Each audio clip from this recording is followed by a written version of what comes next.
এটা এক ধরনের আরোপিত। আমাকে জেলখানায় পাঠানো হয়েছিল এবং প্রতিবারই জেল থেকে বেরিয়ে একটি লাইভ করার সুযোগ ঘটে। তারপরে আমাকে আবার জেলে পাঠিয়ে দেওয়া হয়। জেল বলতে আসলে ফেসবুকের ফেসবুক থেকে ব্যান করে দেওয়া হয় এবং ব্যান করার অপরাধের তালিকা হিসেবে বলা হয় আমি কিছু পোস্ট করেছিলাম যেটা কারো পছন্দ হয়নি এবং তারা সেখানে নানান রকম রিপোর্ট করে এটা বন্ধ করে দেয়। বেশিরভাগ রিপোর্টে দেখা যায় যে মালাউন শব্দটি থাকায় অথবা পিনাকি শব্দটি থাকায় তারা আমাকে এটা নাকি কমিউনিটি স্ট্যান্ডার্ডের সাথে যায় না।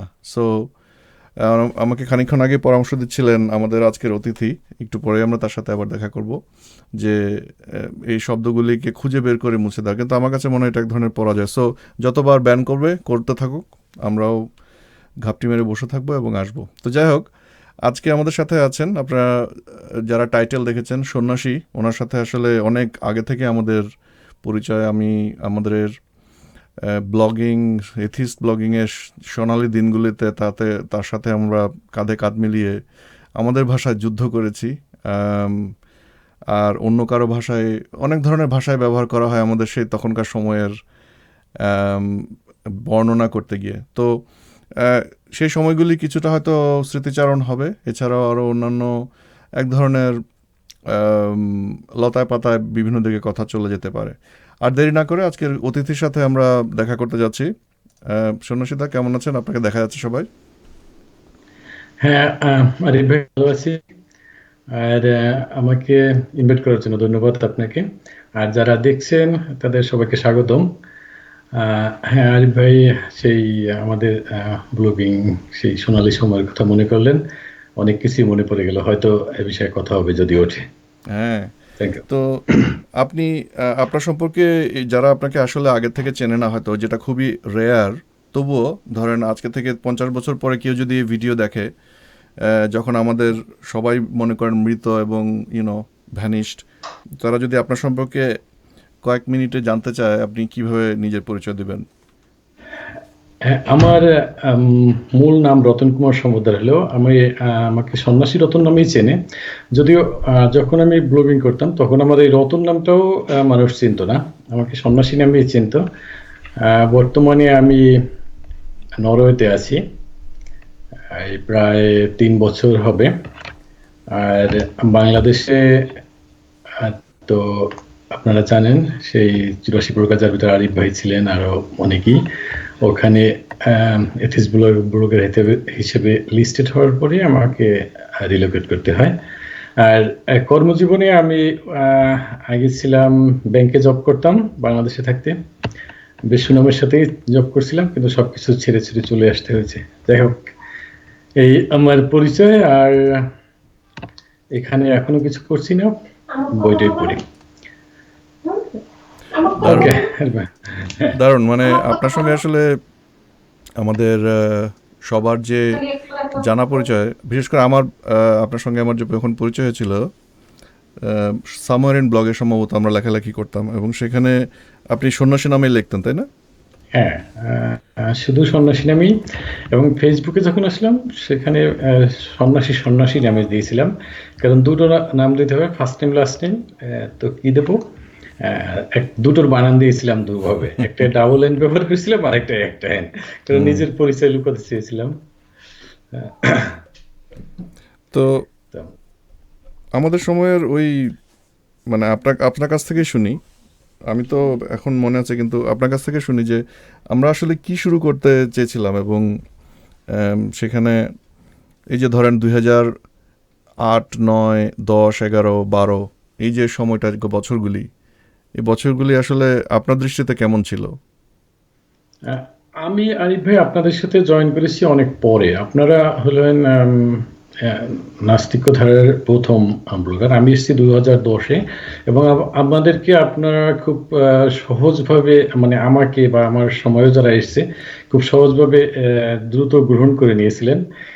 এটা আমার কাছে আসলে ওই সময় অবাকই লেগেছিল।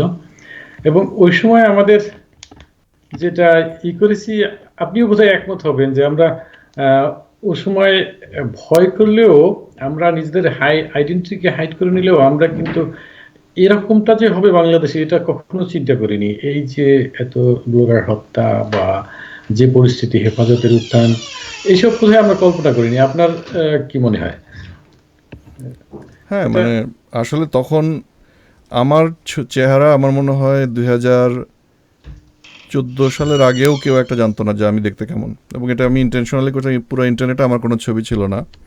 সেটা মেইন আমার ইন্টেনশন ছিল যে আমি কে সেটা আসলে আমার চেহারা দেখে জানার দরকার না, আমার লেখা দেখে জানলেই হবে। আমরা কি বলতে চাচ্ছি সেটা হচ্ছে মুখ্য উদ্দেশ্য, এখানে চেহারাটা ইম্পর্টেন্ট ছিল না। সেফটি সিকিউরিটির একটা কনসার্ন ছিল, কারণ আমি যেহেতু দেশের বাইরে থাকি এবং দেশের বাইরে যেহেতু আমার ফ্যামিলি থাকে, তখন একটু কনসার্ন হয়তো ছিলাম। কিন্তু আম, মূল আসল থিওরিটা ছিল যে কি বলতে যাচ্ছে, এবং তখনকার দিনের স্ট্যান্ডার্ডে যে কথাগুলো আমরা বলতাম সেটা আসলেই সিরিয়াস ধরনের, কি বলবো, রেভলিউশনারি ছিল। হ্যাঁ, এটা হতে পারে যে এই কথাগুলো তো আগেও আমাদের ওই যে আরো জালের মাতব্বর থেকে শুরু করে হুমায়ুন আজাদ বা তারও আগে আপনার রঙ্গিলা রাসুল যারা লেখছিল তারাও বলে গেছিল, কিন্তু বর্তমানে এই যে ব্লগের যুগে নতুন করে কথাগুলো বলা এবং সেটার যে ম্যাসিভ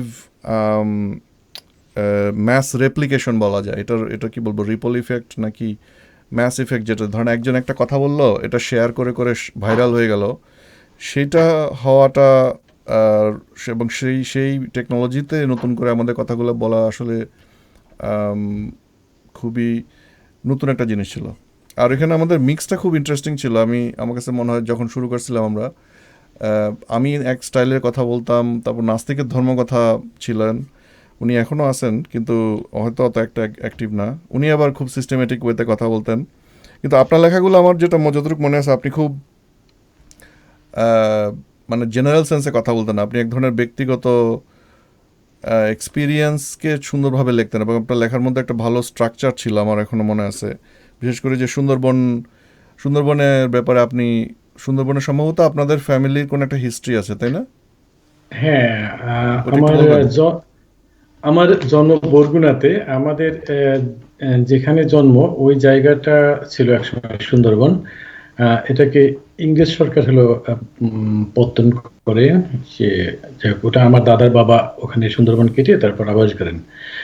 তো আমি শৈশবে বা দেখেছি এক এক সময় কিছু মানুষ ওই সময়ও যখন কাজ ছিল না, কৃষি উঠে যাওয়ার পর, যেহেতু এক ফসলি জমি, ওই যখন কাজ ছিল না তখন মাটি খুঁড়ে সুন্দরী কাঠের গোড়া তুলে সেটা দিয়ে জীবিকা নির্বাহ করতেন, তা বিক্রি করে। এই সুন্দরবনে গেছে। যেটা আপনি বলছিলেন যে সেই সময় মিক্সটা, ওই ব্যাপারে একটুখানি বলি। ওই সময় যে ছিলেন যেমন মনির হাসান বিজ্ঞান নিয়ে লিখতেন, তিনি এখন একদমই লেখেন না বোধহয়। তারপর হোরাস ভাই বিজ্ঞান নিয়ে লিখতেন। মানে অভিজিৎদাদের এই সার্কেলটা বাদেও মানে তারা আরেকটা সার্কেলে মানে যথেষ্ট বিবিধ বিষয়ে লেখার লোক ছিল সেই সময়। হুম। এবং সবাই খুব আগ্রহ নিয়ে লিখতো, আমার কাছে মনে আছে হ্যাঁ, এখনো। তাদের আগ্রহটা আসলে দেখে আমাদের মনে হতো যে হ্যাঁ, যেটা অরিজিনালি আমার যেই কারণে আসলে জয়েন করা এবং শুরু করা, যে বাংলাদেশ থেকে 1970-এর কাছাকাছি মুক্তিযুদ্ধের পর থেকেই যে পরিমাণ লোক বাংলাদেশ ছেড়ে চলে গেল, তাদের একটা বড় অংশ কিন্তু আমাদের মতো, যারা আসলে বাংলাদেশের ভেতরের এই অবস্থাটা সহ্য করতে না পেরে তারা চলে গেল। হ্যাঁ, তাদের মাঝে অনেকে হয়তো জীবিকার টানে এবং শুধুমাত্রই জীবিকার কারণে চলে গেছে, কিন্তু চলে যাওয়ার পরেও তাদের একটা বড় অংশ বাংলাদেশকে মিস করতো এবং বাংলাদেশের ব্যাপারে খুব এক ধরনের একটা নারীর একটা টান তারা অনুভব করতো, এবং সেই কারণে বাংলাদেশে শুধু কিছু টাকা পাঠিয়ে আহ, দায় না সেরে তারা বাংলাদেশের বর্তমান যে অবস্থা, সেই অবস্থাকে কারেক্ট করার চেষ্টা করার যে একটা আগ্রহ, সেই আগ্রহটা হয়তো তাদের মাঝে ছিল, আমার মাঝেও ছিল, এবং এই লক্ষ্য থেকে আসলে আমরা বাংলাদেশের ভেতরে এই কাজগুলা কথা বলা শুরু করি, কিন্তু আসলে এটা কোনো কাজ না। এবং আম, আমার কাছে মনে হয় যে আমাদের এই কাজটা আসলে সিরিয়াসলি কোনো জায়গায় সমস্যা করেছিল। সেই কারণে কিন্তু ধরেন 2012-13 সাল থেকে শুরু করে আমাদের উপর যে আক্রমণটা শুরু হলো, মানুষজনকে মারা শুরু হলো, আসিফকে কোপানো হলো, এবং কন্টিনিউয়াসলি একটার পর একটা খুন হওয়া শুরু হলো, এবং খুন হওয়ার পরপরই দেখা গেল প্রতিবারই মিডিয়াতে আমাদেরকে ভিলিফাই করে। ভিলিফাইয়ের বাংলা কি হবে, কি বলা যায় বাংলা?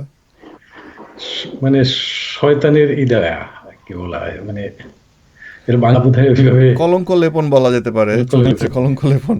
আমাদেরকে এক ধরনের মানুষের সঙ্গে সামনে এক ধরনের খুব ভয়ঙ্কর একটা রূপে হাজির করা হলো। অথচ এই এই কাজটা কিন্তু আমাদের আম, মোল্লারা সবসময় করে আসতো। তারা নাস্তিক বলে চিৎকার দিত, এবং সেই কারণে সাধারণ মানুষ তারা নাস্তিক শুনলেই তাদের ভিতরে এক ধরনের রাগ এবং ক্ষোভ, এবং তারা কল্পনায় দেখতো যে একটা খুব দানব টাইপের একটা প্রাণী দাঁড়ায় আছে তাদের সামনে। সো নাস্তিক ইকুয়ালস টু দানব। তো সেইটার অন্য একটা মডার্ন ভার্সন তারা তখন বের করলো, এবং মনে আছে যে মাহমুদুল নামের যে চরিত্রটা, সে আমার দেশ পত্রিকা এবং তারপরে এই যে পিনাকি টাইপের চরিত্রগুলি টেলিভিশনে যে নাস্তিকরা যে কত খারাপ খারাপ কথা লিখেছে, এরা খুব সুন্দরভাবে টেলিভিশনে বর্ণনা করতো, এবং সাধারণ মানুষ খুব মন দিয়ে সেটা শুনতো এবং নাস্তিকদের প্রতি ঘৃণা বোধ করতো। এবং এই যে সিস্টেমেটিক্যালি আমাদের মতো যারা লেখালেখি করতো ব্লগে, তাদেরকে তাদেরকে সকলের সামনে এক ধরনের মূর্তিমান বিভীষিকার পরিণত করে ফেলা, বিশাল একটা প্রজেক্ট, কিন্তু এটা সিরিয়াস প্রজেক্ট। এবং বাংলাদেশে এই প্রজেক্টটা শুরু হলো, এবং তার কয়েক বছরের মধ্যে আমরা কিন্তু ওয়ার্ল্ড ওয়াইড অনেকগুলি দেশে এই একই পার্টিকুলার প্রজেক্টের রেপ্লিকেশন দেখতে পেলাম, কার্বন কপি। আপনার কি মনে আছে কোন কোন দেশগুলো এরকম এই একই সাফার করছে? আহ, পাকিস্তান, ইন্দোনেশিয়া, এগুলোর কথা বলছেন? আমি হ্যাঁ, হ্যাঁ, আসলে এক্স্যাক্টলি। মালে, হ্যাঁ, তারপর ইজিপ্টে গত 2-1 বছরে তো এই হ্যাঁ, সিচুয়েশন খুবই খারাপ হয়ে গেছে। আপনার প্রায় যে কোনো দেশেই ভালো ভালো যে সমস্ত ব্লগার যারা আমাদের মতন ধরেন দেশের এই সমস্ত প্রবলেম দেখে আম, থাকতে না পেরে কথা বলে, প্রতিবাদ করে, তাদেরকেই সিস্টেমেটিক্যালি মেরে ফেলা। ইভেন ইন্ডিয়াতেও আমি দেখতে পাচ্ছি, ইন্ডিয়ার আমাদের কিছু আম, আচ্ছা, একজন বলছেন যে সাউন্ড নাই, এই লোকটা কে? আপনি দয়া করে আপনার স্পিকার অন করেন, দেখবেন সাউন্ড শুনতে পাবেন, কারণ আর কেউ কিন্তু বলেন না যে সাউন্ড নাই। So I don't know. ফেরত যায় এবার। তো ইন্ডিয়ার কথা বলছিলেন। হ্যাঁ, ইন্ডিয়াতেও কিন্তু আমি এই শুনতে পেলাম যে ইন্ডিয়াতেও ব্লগারদেরকে হত্যা করা হচ্ছে, এক্স্যাক্টলি আমাদের মতন যারা প্রতিবাদী। হত্যা করার পরে ইন্ডিয়ার, এবং তারা কিন্তু ধরেন এক্স হিন্দু নাস্তিক, কিন্তু ইন্ডিয়াতে যেহেতু হিন্দুত্ববাদ বাসা বাঁধছে, সুতরাং আম, প্রত্যেক জায়গাতেই যেখানে প্রতিবাদী ব্লগার পাওয়া যাচ্ছে তাদেরকে ধরে ধরে মেরে ফেলা হচ্ছে, এবং মারার পর তাদেরকে তাদের কাজকর্মকে মানুষের সামনে মিডিয়ার কল্যাণে, মিডিয়ার হাত ধরে নেগেটিভলি দেখানো হচ্ছে, এবং এটা একটা সিস্টেম হয়ে গেছে। বাংলাদেশ আমার মনে হয় প্রথম এক্সপেরিমেন্টাল গ্রাউন্ড ছিল আর কি। তো এবং এটার একটা নেগেটিভ সাইড ইফেক্ট হিসেবে মোস্ট প্রবাবলি আপনার জীবিকা এবং আপনার জীবনের উপরেও হুমকি আসছিল, তাই না? হ্যাঁ, এখানে একটু যোগ করতেছি আরিফ ভাই। হ্যাঁ, বলেন। আরিফ ভাই, হ্যাঁ, একটু যোগ করতেছি এখানে। ওই যে মাহমুদুর রহমান যে কাজটা করেছে, এবং যারা আমাদেরকে ভিলিফাই করেছে, ভিলেন রূপান্তরিত করছে, এদের কিন্তু কিছু সিস্টেমেটিক, আরো কিছু সিস্টেমেটিক ছিল, মানে গভীরে। যেমন আসিফ মহিউদ্দিনের যে পোস্টগুলো বা যে মন্তব্যগুলো পত্রিকায় ছাপানো হয়েছিল ওই সময়, সেই প্রত্যেকটা মন্তব্য, পোস্ট না, বিশেষ করে মন্তব্যগুলো, সেগুলোকে করা হয়েছে কি, আসিফকে গালি দিয়ে দিয়ে তাকে উত্তেজিত করা হয়েছে, মানে পোস্টে। এবং তারপরে আসিফ হয়তো একটা কিছু ই বলে ফেলেছে, তাকে পত্রিকায় ছাপিয়ে দেওয়া হয়েছে। মানে ওখানেও, ব্লগেও তারা সিস্টেমেটিক ওয়েতে আমাদেরকে রাগিয়েছেন। আপনার এটা মনে পড়ে কিনা আরে ভাই? হ্যাঁ, হ্যাঁ, অ্যাবসলিউটলি। এটা ব্যাপারটা হচ্ছে কি, ওদের মেন ইন্টেনশন হচ্ছে যে আমাদের ব্লগারদের মধ্যে কোয়েশ্চেনেবল কোন এলিমেন্টগুলি আছে সেইগুলোকে ধরে বের করে এনে সেগুলোকে রিপ্রেজেন্টেটিভ হিসেবে দেখানো, অর্থাৎ এক্সেপশনকে জেনারেলাইজ করা। হ্যাঁ, এটা কিন্তু তারা করে আসছে, এবং এক্স্যাক্টলি। এটার একটা ভালো এক্সাম্পল হচ্ছে আমাদের প্রধানমন্ত্রী শেখ হাসিনা। তার সামনে যখন তাকে যখন তার চারপাশে ঘিরে থাকে যে দল, পাটচাটার দল, তারা যে সমস্ত ম্যাটেরিয়াল সাপ্লাই করছে, এবং তাদের মাঝে একটা চরিত্রের নাম আমরা বলতে পারি, মানে সে হয়তো পাটচাটার দল না, কিন্তু তার হাত দিয়ে সবচেয়ে বেশি ইনফরমেশন সাপ্লাই হয়েছে বলে আমাদেরকে বলা হয়, এটা হচ্ছে অমি পিয়াল। যদিও আমি জানি না এই কথার সত্যতা কতটুকু, কারণ শোনা যায় সে নিজেও নাকি বাংলাদেশ ছেড়ে চলে আসছে বা আসতে বাধ্য হয়েছে।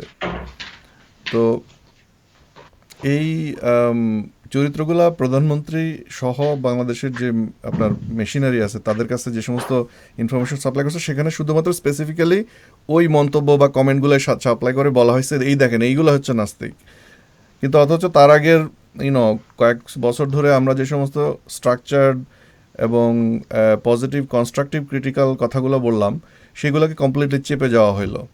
এটা হচ্ছে মানে এটা তো আসলে নতুন কিছু না, এটা ষড়যন্ত্রের নতুন রূপ সবসময় এইভাবেই করে আসা হয়েছে, কিন্তু ইন্টারনেট আর স্ক্রিনশটের কল্যাণে ব্যাপারটা এত ইজি হয়ে গেছে। ধরেন আগেকার যুগে যখন স্ক্রিনশট ছিল না তখন এই লোক এই কথা বলছে এটা বানায় আরেকজনের কাছে বলাটা ডিফিকাল্ট ছিল কারণ প্রুফ নাই, কিন্তু এখন তো একদম স্ক্রিনশট মেরে নিয়ে দেখেন এটা কি বলছে। সো ওই দিক দিয়ে তাদের খুব ইজি হয়ে গেছিলো কাজগুলো, কিন্তু ওইটার আমাদেরও দুর্বলতা আছে একদিক দিয়ে যে আমরা আসলে তখন বলছিলাম যে আমরা যে কথাগুলো বলার চেষ্টা করছি এটা তো আসলে কাজ না, কারণ কাজের ডেফিনিশন পরে আমরা শিখছি যে অ্যাকচুয়ালি যদি আমরা কাজ করতে চাই, অ্যাকচুয়ালি যদি চেঞ্জ আনতে চাই, তাহলে আমাদেরকে আসলে পৃথিবীটাকে বুঝতে হবে আর পৃথিবীটা কিভাবে চলে বা দেশটা কিভাবে চলে। এই যে চলে শব্দটা এটার পিছনে বিশাল মেশিনারি আছে এবং এই মেশিনারি বোঝার মতো বা বোঝানোর মতো প্রচেষ্টা আমাদের তরফ থেকে মনে হয় এখনো কখনোই হয় নাই। এটা আপনারা কি এগ্রি করেন? ইয়েস, হ্যাঁ, এটা এগ্রি করি। আমাদের দেশে আমি আমি ওই যে পোস্টগুলোর কথা বলেন মানে যেগুলো সরকারকে দিয়ে আমাদেরকে ই করা হয়েছিল, আমি ওইটা কতটা অথেন্টিক জানি না, কিন্তু আমি পোস্টগুলো দেখেছি যে কার কোন পোস্টগুলো নিয়ে তাদেরকে ই করা হয়েছে। মানে এগুলো আমার বিশেষভাবে আমার যে দুটো পোস্ট ই করা হয়েছে, এই দুটো পোস্টই আমার আমি জাস্ট সংক্ষেপিত করেছি একটা বই থেকে এবং বইটা রেফারেন্স হিসেবে দেওয়া ওখানে এবং এটা উল্লেখ করা।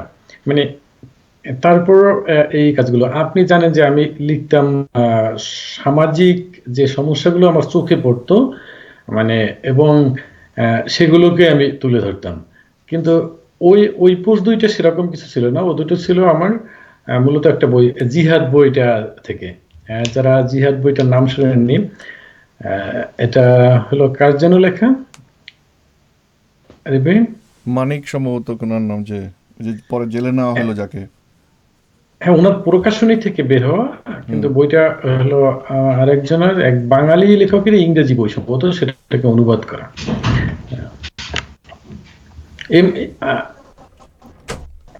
আলী, সরি, ওই বইটার দুটো প্রকার সেগুলো যেগুলো করা হয়েছে এটা সেগুলো যে বইগুলো নেওয়া হয়েছে। বইটার নাম হচ্ছে জিহাদ, হ্যাঁ, জবরদস্তিমূলক ধর্মান্তরকরণ, সাম্রাজ্যবাদ এবং দাসত্বের উত্তরাধিকার, এম এ খানের লেখা এবং বদ্বীপ প্রকাশনী থেকে।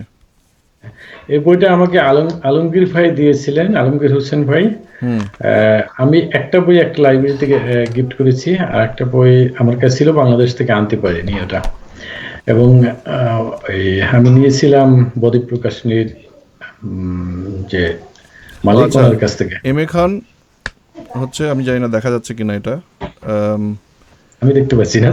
ওকে, আমি ক্যামেরার সামনে ধরলাম, আসলে যারা দেখেন না তারা, এম এ খান একজন মুক্ত চিন্তাবিদ এবং উদারনৈতিক মানবতাবাদী, সাংবাদিকতায় মাস্টার্স ডিগ্রিধারী এবং ইংরেজি ওয়েবসাইট ইসলাম ওয়াচের সম্পাদক।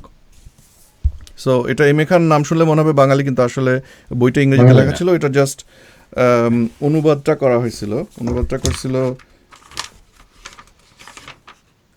করে আসলে নাম দেখতেছে শামসুজ্জোহা মানিক। শামসুজ্জোহা মানিক, ইয়েস, মানিক ভাই। মানিক ভাই নিজের লেখা কয়েকটা বই আমি পড়েছি এবং খুবই, একটা তো বেশ গবেষণাধর্মী, এটা হলো সিন্ধু সভ্যতার উপর লেখা, ঋগ্বেদের উপর গবেষণামূলক প্রবন্ধ। উনি এবং ওনার সাথে একজন কোলেখক আছেন, সেটা হলো শামসুজ্জোহা চঞ্চলকেও কিন্তু গ্রেপ্তার করা হয়েছিল। এবং শামসুজ্জোহা চঞ্চলকে যে গ্রেপ্তার করা হয়েছিল ওই সময় মানিক ভাই গ্রেপ্তারের পরপরই, উনি কিন্তু গিয়েছেন, জাস্ট মানিক ভাইকে গ্রেপ্তার করা হয়েছে যেন শাহবাগ এসে গিয়েছিলেন থানায়, এবং সেখান থেকে তাকে গ্রেপ্তার করা হয়েছিল। মানে আতঙ্ক সৃষ্টি করাটা হচ্ছে আসল মুখ্য উদ্দেশ্য সাধারণ মানুষের মধ্যে, এবং ব্লগারদের মধ্যে। কারণ ব্লগারদেরকে আমাদের যেটা ক্যারেক্টার আমরা নিজেরা ডেভেলপ করছিলাম সেটা, এবং নতুন যারা আসতো তারাও আসলে ওই ক্যারেক্টারটা এক ধরনের আত্ম আত্মস্থ করতো যে যে সমাজের মধ্যে সমস্যা আছে এবং সমস্যার সাথে ধর্মের একটা বড় সম্পর্ক আছে, সুতরাং ধর্ম নিয়ে ক্রিটিক্যালি কথা বলতে হবে, ধর্মকে কোনো রকম ছাড় দেওয়া যাবে না। এইটা যখনই কোনো একজন নতুন ব্লগার যার জায়গায় কখনো লেখে নাই, সেই যখন প্রথমে ওইভাবে চিন্তা করা শুরু করে, তখন সে কিন্তু একটা বিস্ফোরক পদার্থে পরিণত হয়ে যায়।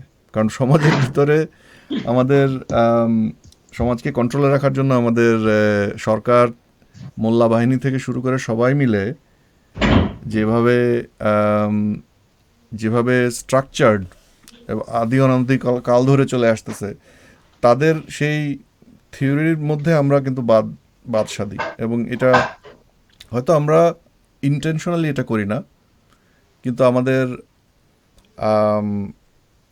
আমাদের কথার রেজাল্ট হিসেবে অটোমেটিক্যালি ওদের যে বানানো বিশাল একটা সৌধ, যে বিশাল একটা প্রাসাদ, সে প্রাসাদের মধ্যে ফাটল ধরে, ভূমিকম্প শুরু হয়। এইটা এটা এইটা হচ্ছে খুব সিরিয়াস একটা ব্যাপার কিন্তু। মানে মনে করেন একটা একটা দুইটা দল যুদ্ধ করতেছে, এক দল এক দলকে ক্ষতিগ্রস্ত করতে অনেক ধরনের কামান দাগে, অনেক কষ্ট করে, তাই না? কিন্তু আমাদের ক্ষেত্রে দেখা গেল যে আমরা কিছু করা লাগে না, আমরা শুধু কথা বললেই ওদের পাহাড় এভাবে করে দুলতে শুরু করে। ইটস কোয়াইট ফ্যাসিনেটিং, ধর্মের পাহাড়। এটা যেহেতু অযুক্তির উপরে দাঁড়িয়ে, সেজন্য ওরা মনে করে যে কেউ যুক্তি নিয়ে আসলেই ওদের এই পাহাড় ধসে যাবে। সত্যিকার অর্থে ধর্মগুলো তো এর কোনো, এরা বৈজ্ঞানিক ভিত্তি দেওয়ার চেষ্টা করে, মানে মানে এজন্যই কিন্তু ওরা ওই বিশেষ করে কোরআনে বা গীতায় এখানে সেখানে যে এখন ধর্ম মানে বিজ্ঞান খোঁজা হচ্ছে, এর মূলত কিন্তু এটাই। তারা দেখছে যে তারা তাদের সত্যিকার অর্থে তাদের কোনো বেস নেই, তারা বেস খুঁজে খুঁজে মানে ছোটখাটো চা পায় ওই দিয়ে তারা আঁকড়ে ধরার চেষ্টা করছে এখন, মানে প্রতিরোধ ঠেকাবে কি করে, মানে এইটা ইন্টারেস্টিং ব্যাপার হচ্ছে যে আমি আমার কিছুটা বোধন হয়েছে, অবভিয়াসলি সবসময় হয়, মানুষ ইভলভ করতে থাকে। আমার বয়স এখন মোটামুটি 40-এর কাছাকাছি চলে আসছে। ওয়েল, এটা আসলে বললাম লজ্জা করে, স্বীকার করতে চাই না, এক ধরনের ডিনায়াল থেকে। আসলে 40 পার হয়ে গেছে। তো তো মানে আজকে থেকে ধরেন 10-12 বছর আগে যখন আমরা এটা শুরু করি, তখন আমার কিন্তু কোনো ওই ধরনের পলিটিক্যাল কোনো ব্যাকগ্রাউন্ড নয়। যে ধরেন অনেকের থাকে না ইউনিভার্সিটিতে, যখন বাংলাদেশে এখন ইউনিভার্সিটিতে অনেক ছেলেপেলে আছে যারা আসলে পলিটিক্যালি খুব অ্যাক্টিভ এবং পলিটিক্যালি তারা এডুকেটেড, তারা আগে থেকেই পলিটিক্সের হিস্ট্রি এবং পলিটিক্স সব কিছু জেনে শুনেই তারা আসলে তারা তারা তাদের অ্যাক্টিভিজমটা করে। কিন্তু আমি যেভাবে শুরু করছি, আমার ওই ধরনের পলিটিক্যাল কোনো বোধন ছিল না। সাধারণ মধ্যবিত্ত ফ্যামিলি থেকে আসা, এবং চোখের সামনে যখন প্রবলেমগুলো দেখছি, তখন ইনস্ট্যান্টলি যে সমস্ত রিয়াকশন আসে সেগুলো করছি। কিন্তু তারপরে যখন অবভিয়াসলি সব প্রবলেমের সামনে পড়লাম, নিজের জীবন হুমকির সম্মুখীন হলো, তারপর ইভেন লন্ডনে বসেও যখন দেখা গেল যে আমাকে সেফটি সিকিউরিটির ব্যাপারে চিন্তা করতে হচ্ছে, পুলিশের কাছে যেতে হচ্ছে, তারপরে আমার নামে ইদানিং আমি শুনতে চাচ্ছি যে আইসিসের নাকি ভিডিও বাইর হয়েছিল এক সময়। তো এত কিছু করার পরে প্লাস পড়াশোনা তো কিছু করতে হয়, সব কিছু মিলায় যখন দেখলাম যে পৃথিবীটার স্ট্রাকচারটা আসলে কী, এবং এই যে এই সমস্ত ধর্ম বিষয়ক ভেজাল, এই ভেজালগুলোর পেছনে আসলে কোন কাহিনীটা চলে, তখন অনেক কিছু বুঝি। এবং ইন্টারেস্টিং সেটা হচ্ছে, যেটার কারণে আসলে এই পার্টিকুলার এই চেইন অফ থটটা শুরু করা এই মুহূর্তে, সেটা হচ্ছে আমরা তো আসলে শুধুমাত্র ইসলামের বিরুদ্ধে লেগে থাকতাম, কিন্তু দেখা গেল বিশেষ করে ইদানিং দেখা যাচ্ছে শুধুমাত্র ইসলাম না, ইসলাম ছাড়াও অন্যান্য অনেকগুলো ধর্ম একই কাজ করে যাচ্ছে। ইসলাম হয়তো রিসেন্টলি গত 10-15 বছরে বেশি অ্যাক্টিভ হয়ে গেছিলো, কিন্তু গত 5 বছরে 3-4 বছরে আমাদের হিন্দু ধর্ম বা হিন্দুত্ববাদ যেটা, সেটা দেখা যাচ্ছে একই টাইপের আচরণ করা শুরু করলো। এবং আমরা আপনি নরওয়েতে থাকেন, আপনি নিশ্চয়ই দেখছেন, নরওয়েতেই আপনার ওই যে আপনার এই যে খ্রিস্টান মৌলবাদীটা, সে একটা দ্বীপের মধ্যে কত 70টা ইয়াং ছেলে মিলেকে খুন করে ফেললো, তাই না, একবেলা হ্যাঁ, রাইফেল দিয়ে, তার ধারণা। ব্রেইভিক। হ্যাঁ, সো এই কাজগুলো কিন্তু হচ্ছে এবং ধর্মগুলোকে ব্যবহার করা হচ্ছে, এবং আমরা ধর্মের বিভিন্ন রকম ম্যানিফেস্টেশন ওয়ার্ল্ড ওয়াইড দেখতে পাচ্ছি। আপনার আমেরিকায় ট্রাম্পিজম, তারপর আমাদের ব্রিটেনে ব্রেক্সিট হচ্ছে, সব কিছুর মধ্যে কিন্তু আবার ধর্মের সাথে আবার রেস টেসও ঢুকে গেছে। সো এই ব্যাপারগুলোর কারণে এখন ব্যাপারগুলো বুঝতে আরও সুবিধা হচ্ছে, কিন্তু সমস্যা হচ্ছে আমার কাছে খারাপ লাগে যে আমাদের যারা তরুণ নতুন প্রজন্ম, বিশেষ করে যারা এখন এথিজম নিয়ে অনেক সোচ্চার, কারণ আমরা তো ধরেন আমি খরচ হয়ে গেছি বলি আর কি, আমি আসলে এখন খুব একটা অ্যাক্টিভ নাই, অ্যাক্টিভ থাকার প্রয়োজনও বোধ করি না, কারণ আমাদের পরবর্তী প্রজন্ম তাদের হালটা তুলে নিছে, কিন্তু তাদের মধ্যেও আমি অনেকের মধ্যে এই বোধনটা দেখি না যে কেন তারা এই কথাগুলো বলতেছে এবং তারা এই কথাগুলো বলে আসলে কি পরিবর্তনটা করতে যাচ্ছে। কারণ কন্ট্রোল ছাড়া কথা বললে যেটা হয়, কন্ট্রোল না ঠিক কী বলবো, পার্সপেক্টিভ বা পারপাস ছাড়া কথা বললে যেটা হয় সেটা হচ্ছে পোলারাইজেশনটাই শুধু হয়, অ্যাকচুয়াল কোনো রিয়েল চেঞ্জ আসে না। এখন পোলারাইজেশন বলতে কি বোঝাচ্ছি, সেটা হচ্ছে সরকার বা রাষ্ট্রগুলা চায় আসলে জনগণকে ওই যে ডিভাইড অ্যান্ড রুল, যেটা এখন ডিভাইড করতে গেলে প্রথমে আপনি তাদেরকে কোনো না কোনো দিকে মাঝখানে আপনি একটা বাধা ক্রিয়েট করতে হবে এবং দুই পক্ষকে মুখোমুখি দাঁড় করায় দিতে হবে। পক্ষগুলো কি কি মনে করেন, এখন সেকুলাররা একটা পক্ষ হয়ে যাচ্ছে, তারপরে এথিস্টদেরকে একটা পক্ষ বানানো হচ্ছে, ধার্মিকদেরকে একটা পক্ষ বানানো হচ্ছে, এগুলো হচ্ছে মনে করেন রিলিজিয়াস লাইনে। আরেকটা লাইন হচ্ছে আবার আওয়ামী লীগ এবং বিএনপি দুইটা পক্ষ হয়ে যাচ্ছে। আবার সেদিন ইউনো কয়েকদিন আগে যেটা দেখা গেল, সেটা অবশ্য আরেকটু পরে আসবো, ওই কথাটা আমরা মনে হয় পরে বলতে পারি, যে বাংলাদেশে ঢাকা ইউনিভার্সিটিতে যেটা হলো সেটা বিষয়ে আপনার অপিনিয়ন পরে জানতে যাবো। কিন্তু আসলে আমি যেটা বলতে চাচ্ছি, আমাদের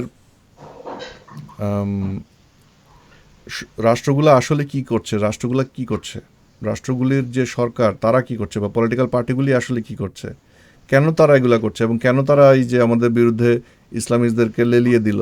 আমি বলছি লেলিয়ে দিল কারণ ইসলামিস্টরা যখন আমাদেরকে খুন করে, রাষ্ট্রের ক্ষমতার মালিক হিসেবে তাদের কিন্তু উচিত ছিল নাগরিকদেরকে রক্ষা করা, সেটা না করে রাষ্ট্র নিজের উদ্যোগে আমাদেরকে বরং দোষারোপ করলো, এবং যেই মিডিয়া আমাদেরকে খারাপভাবে চিত্রায়িত করছে সেই মিডিয়াকে আরও বেশি সাপোর্ট দিল এবং এটা অ্যালাউ করলো। তারপর আমাদের বিরুদ্ধে আবার আইন প্রণয়ন করলো 57 ধারা, তাই না? রাষ্ট্র এটা কেন করলো আপনার কি মনে হয়? যেটা বললেন ডিভাইড অ্যান্ড রুল, বাংলাদেশে তো এটার খুব ভালো প্রয়োগ দেখা যাচ্ছে। আপনি দেখেন যে হেফাজতের উত্থান না হলে প্রথমত ব্রোকারদের যেটা শাহবাগ আন্দোলন, এখানে এটার হলো এর বিপরীতে যখন হেফাজতের উত্থান হলো, ওই উত্থানটা না হলে আমার মনে হয় 2014 সালের যে নির্বাচনটা আওয়ামী লীগ দিল, সেখানে যে এক পার্টি নির্বাচন করিয়ে নিল এবং 5 বছর ক্ষমতায় থাকলো, এটা সম্ভব হতো না। এবং এইটাকে করার জন্যই এই ডিভাইডটা করা। আর দেখেন প্রথমে ব্লগারদের এরা দিল, এই সরকার বাড়তে দিল এটাকে, ছাত্রলীগ এসে এটাকে পুরোপুরি সমর্থন দিয়া তারা এখানে মাস এসে অংশগ্রহণ করলো। তারপর যখন হেফাজতের উত্থান হলো, হেফাজতকে কিন্তু তারা ঢাকাতে আসতেই না দিতে পারতেন, কিন্তু তারা কিন্তু তা করেনি, তারা ঢাকায় এনেছেন, ঢাকা থেকে আবার পাওয়ানোর ব্যবস্থা করেছেন, যাই হোক। এবং এই যে তারপরে কি হলো, এখন তারা ব্লগারদের কাছ থেকে টোটালি এটাকে উইথড্র করে নিয়েছে। তারপর পুরো এটা এখন হেফাজতের অনুযায়ী চলছে, কিন্তু হেফাজত তাদেরকে ভোট দিবে কি দেবে না এটা তারা বিচার করছে না। যাই হোক, এই বিভাজনটা তাদেরকে 5টা বছর ক্ষমতায় দেখতে হবে, কিন্তু এখন আবার দেখি আমরা আরেক বিভাজন, যেটা কোথায় আপনি বলতে গিয়েও থেমে গিয়েছেন, এই কোটা আন্দোলনের সাথে সম্পর্কিত। এবং এটাও কিন্তু সেই আরেকটা পায় তারা, মানে ওই রকম একটা বিভাজনের। আর ভারতে তো আমরা যেটা দেখি, আজকে আনন্দবাজার পত্রিকায় দেখলাম অমিত শাহ এসেছিলেন, বিজেপির যে সভাপতি, তিনি এসে বলতেছেন যে পশ্চিমবঙ্গেও তারা মমতাকে হটিয়ে ক্ষমতায় আসবে। পশ্চিমবঙ্গে আমি একটা খুব মানে অন্যরকম একটা দেখি, ব্যাপার যে ইভেন সেকুলাররাও বিজেপিকে সাপোর্ট করছে এই জন্য যে ওখানে বাকি দুই দল আহ, এরা হলো মুসলিমদের তোষণ করছে এজন্য মানে এক অদ্ভুত ব্যাপার মানে তাদের কি সত্যিকার অর্থে কোনো জায়গা যাওয়ার জায়গা নেই এই জন্য তারা বিজেপিকে সমর্থন দিচ্ছে না কি জন্য দিচ্ছে জানি না মানে সেগুলো সবাই না সেকুলারের একটাই ওখানে বেশ ক্রিটিসাইজ করার বিশাল একটা বড় একটা গ্রুপ আছে তারা বিজেপিকে খুব ভালোভাবে ক্রিটিসাইজ করে এবং তারা বেশ ইউটিউবে যেসব ফান ভিডিও তৈরি করে তা অত্যন্ত হাই ক্যালিবার। উইটে ক্যালিবারের আছে আপনি ঠিক বলছেন, কারণ এন্ড অফ দ্য ডে ওই যে বললাম না, ডিভাইড অ্যান্ড রুল ক্রিয়েট করার জন্য সরকারগুলি যেটা লাগে সেটা হচ্ছে দুইটা পক্ষ তৈরি করতে হয়। আমাদের যেটা হয়েছে, আমরা তৃতীয় পক্ষ, কিন্তু অ্যাকচুয়ালি আমরা হচ্ছে মনে করেন সেকুলার পক্ষ। এখন ওরা আমাদেরকে অ্যাকসেপ্ট করতে চায় না। ওরা যেটা করতে চায় সেটা হচ্ছে দুইটা পক্ষ ওরা নিজেরা করবে এবং নিজেরা গেম খেলবে, গেম খেলে সেটা থেকে বেনিফিট নেবে। কীরকম, আপনি যেমন একটু আগে বললেন যে সেকুলাররা এখন বিজেপিকে সাপোর্ট দিচ্ছে কারণ তারা মন্দের ভালো হিসেবে বিজেপিকে দেখতেছে, কারণ তাদের কাছে ইসলামিস্টরা হচ্ছে সবচেয়ে খারাপ। এখন আপনি একটু চিন্তা করেন, ইসলামিস্টদেরকে এই যে তাফালিং করার ইন্ডিয়ার ভিতরে এটা অ্যালাউ করতেছে কে? এটা কিন্তু একটু চিন্তার বিষয়। কারণ খানিক গত 2 সপ্তাহ আগে মনে হয় ইউটিউবে আমার একটা টক আছে, দেখবেন, টক না কি বলবো, একটা ডিসকাশন বিপ্লব পালের সঙ্গে। বিপ্লব পাল মুক্তমনার অনেক পুরনো লেখক, এখন আমেরিকা থাকেন। যারা চেনেন না তারা, আমি লিঙ্কটা দিয়ে দিব এখানে পরে। ওনার সাথে কথা বলতে যে একটা ইন্টারেস্টিং জিনিস জানলাম, সেটা হচ্ছে সিপিএম, পশ্চিমবঙ্গের যে দীর্ঘমেয়াদী যে সরকার ছিল অনেক দিন, আপনার বামপন্থী সরকার, সেই বামপন্থী সরকারের আপনার কর্মীদের মধ্যে এবং তখনকার দিনের পুলিশের মধ্যে স্ট্যান্ডিং অর্ডার ছিল যে কেউ যদি সাম্প্রদায়িক কোনো দাঙ্গা বাঁধানোর চেষ্টা করে তাকে ইনস্ট্যান্টলি শ্যুট করবা। এটা সিপিএমের অর্ডার ছিল। দ্যাট মিনস সিপিএম কখনোই ধর্মকে পলিটিক্যাল টুল হিসেবে ব্যবহার হতে দেয় নাই।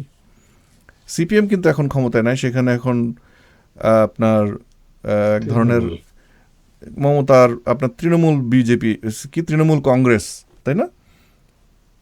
জি তৃণমূল কংগ্রেস আমি জানি না এটা আসলে কি। আমার কাছে মনে হয় সে হচ্ছে ইমপ্ল্যান্ট, তাকে একটা প্রজেক্ট দিয়ে, সে হচ্ছে প্রজেক্ট ম্যানেজার, তার প্রজেক্ট হচ্ছে বিজেপিকে এস্টাবলিশ করা, এবং সেই প্রজেক্টে সে যেটা করলো তার নাকের ডগার উপর দিয়েই কিন্তু আপনার মুসলিম উগ্রবাদীরা বা ইসলামিস্ট জঙ্গিরা আপনার বার বাড়তেছে, দাঙ্গা হচ্ছে, পুলিশ কিন্তু চুপচাপ বসে আছে। এবং ওই বিপ্লব পালের সাথে আমার ওই 1 ঘন্টার টকটা দেখলে আপনাদের চোখ খুলে যাবে লিটারালি, যে সিচুয়েশন কত খারাপ, যে ওখানে পুলিশকে অর্ডার দিয়ে রাখা হয়েছে যে তোমরা কোনো রকম ইন্টারফেয়ার করবে না, দুই পার্টি নিজেদের মধ্যে ফাইট করবে।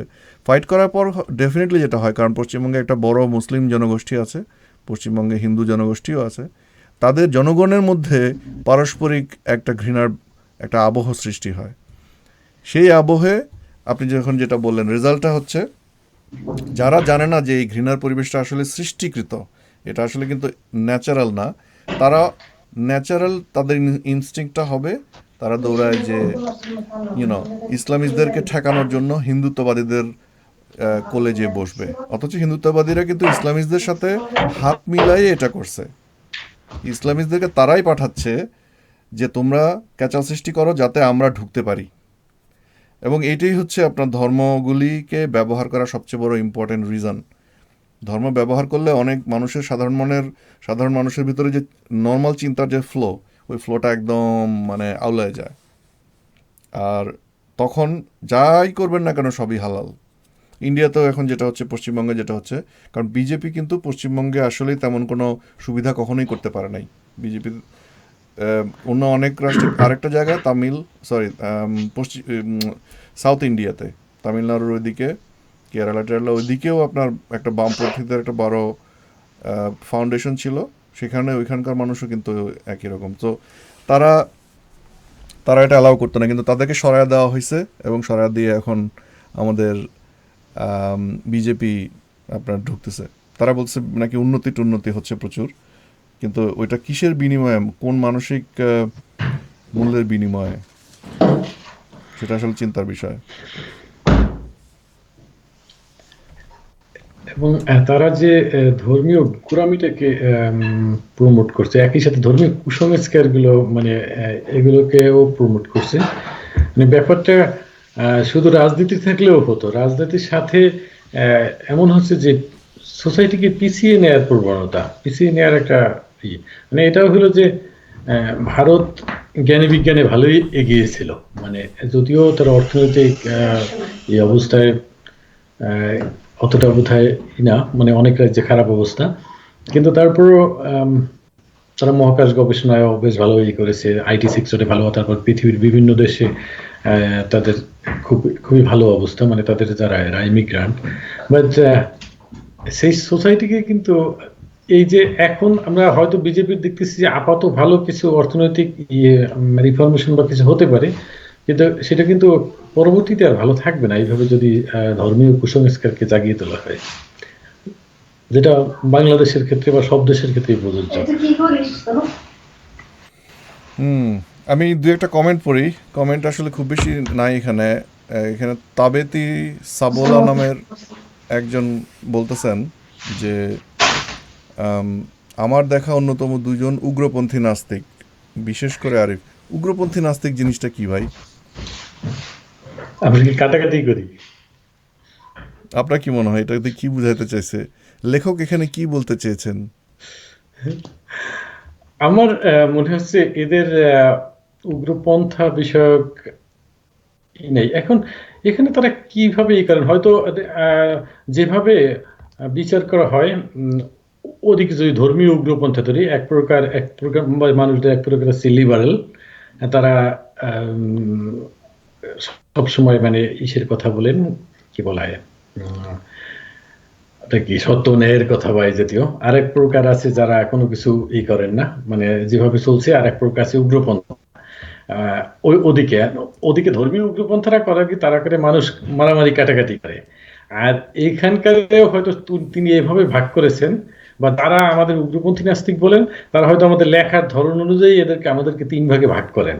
এটা হলো লিবারেল নাস্তিক, এটা হলো মধ্যপন্থী নাস্তিক, আর এটা হলো উগ্র উগ্র নাস্তিক সম্ভবত। এই এই আপনার ভাগাভাগিটা কেন করা হয় আপনার মনে হয়? এই ভাগাভাগি করা হয় মানে একটা ইসে একটা লেবেল লাগিয়ে দেয়া আসলে। আহ, এবং এর কিছু আমার আমার অ্যাডভান্টেজ। কাছে একটা এক্সপিরিয়েন্স আছে, সেটা হচ্ছে এটাও অ্যাকচুয়ালি ডিভাইড অ্যান্ড রুল পলিসির অংশ। তারা আমাদের ভিতরের কিছু নাস্তিক যারা আসলে মানে একটা দলকে দুর্বল করতে ভিতরে ভাগাভাগি করে দিলে, তাদের ভিতরে ফাইট বাধা দিলেই দলটা কিন্তু অটোমেটিক দুর্বল হয়ে যায়। এটা আপনি চিন্তা করেন, একটা একটা সৈনিকের দল, মনে করেন 30 জন লোক, কথার কথা, একাত্ম হয়ে সামনের দিকে একটা শত্রুর সাথে যুদ্ধ করতেছে। আবার সেই 30 জন লোক যদি 15 জন দুইটা দলে ভাগ হয়ে নিজেদের মধ্যে ফাইট করে, অরিজিনালি তারা যাদের সাথে ফাইট করতেছিল তারা কিন্তু আর কোনো জিতে গেল গা, তাই না? এক্স্যাক্টলি, এটা কিন্তু নারীবাদ নিয়েও দেখা যায় আরিফ ভাই। দেখেন আমাদের সোশ্যাল মিডিয়ায় নারীবাদ বিষয়টা নাস্তিকদের ভিতরে প্রচন্ড রকম বিতর্কের তৈরি করে নিজেদের ভিতরে। এটা আমাদের যে কোনো দলের ক্ষেত্রেই সত্য। আমরা মাস্তিকরাও কিন্তু কম করতাম না। যেমন এক সময় ছিল আমাদেরকে বলা হয়তো কি ভালো নাস্তিক। ইসলামিস্টরা এসে বলতো, একজনের কাছে এসে বলতো, মনে করেন আমাকে এসে বলতেছে, সন্ন্যাসী তো খুব ভালো করে লেখা, আপনার মতন করে লেখা না, উনি খুব ভালো নাস্তিক। সার্টিফিকেট দিত আপনার ব্যাপারে। আপনার কাছে যে এটা আবার আমার মনে করেন আপনার চেয়ে যায় আর একটু সফট, তার ব্যাপারে বলতো আপনাকে। এই করে করে এক ধরনের ক্যারফা লাগাই দিত, যেটার ইসলামিস্ট ভাষা কি জানি নাম, এটাকে কি বলে? এটা ফিতনা, একটা ফিতনা, ফিতনা ফিসাদ। ফিতনা, ইয়েস, ফিতনা বাধা দিত। এটা ইন্টারেস্টিং টেকনিক্স। না, ইসলামিস্টরা তো ঠিকই আছে এই কারণেই, তারা মানুষের সাইকোলজিটা জানে এবং কিভাবে সেটাকে ইউজ করতে হবে। এবং এখন দেখতেছি যে শুধু ইসলামিস্ট না, আপনার যে কোনো ধর্মীয় আম, পান্ডা বা মানুষের মনের ভিতরের যে ধর্মবোধ বা পরকাল বিষয়ক যে সমস্ত কনসার্ন, সেইটাকে অ্যাবিউজ করা যতগুলা পার্টি আছে, তারা সবাই কিন্তু মানুষের মনকে ম্যানিপুলেট করতে খুব ভালো মতো জানে। এই ম্যানিপুলেশনটাই আমরা মিসিং করে গেছি আমরা এথিস্টরা। আমরা খুব বেশি আম, কি বলবো, নির্জলা সত্য কথা বলছি। মানুষজন বলে ওকে, বাট তুমি তো আমাকে আমার আমার ইগো তো মাসাজ করো নাই, সো আমি তোমার কথা কেন শুনবো? এটা কিন্তু খুব ইন্টারেস্টিং ব্যাপার। আপনি ওই যে মুফতি মাসুদ আছে, ওনাকে জিজ্ঞেস করা যেতে পারে যে আম, ওনাকে জিজ্ঞেস করা যেতে পারে যে, কারণ উনি তো আসলে এই বিষয়ে ট্রেইনড এবং উনি এই বিষয়ে পড়াশোনা করে আসছে, যে কিভাবে Yes. মানুষকে আসলে করতে হয়, ম্যানিপুলেট করতে হয়। হ্যাঁ। আর ওই যিনি বলেছেন সাবুলা, ওনাকে বলা উচিত যে আমাকে সবাই ভালো নাস্তিক বলতো। হ্যাঁ, আপনাকে তো কোনোদিন আমি খারাপ কথা বলতে শুনি নাই, সো আপনাকে উগ্রপন্থী কেন বলতেছে আমি জানি না। হ্যাঁ, আমি মানলাম যে আমি খারাপ খারাপ কথা বলছি মাঝে মাঝে, এবং আহারে সেই দিনগুলা। আপনাকে ব্যান করা হলো, ওকে আন্দোলন কত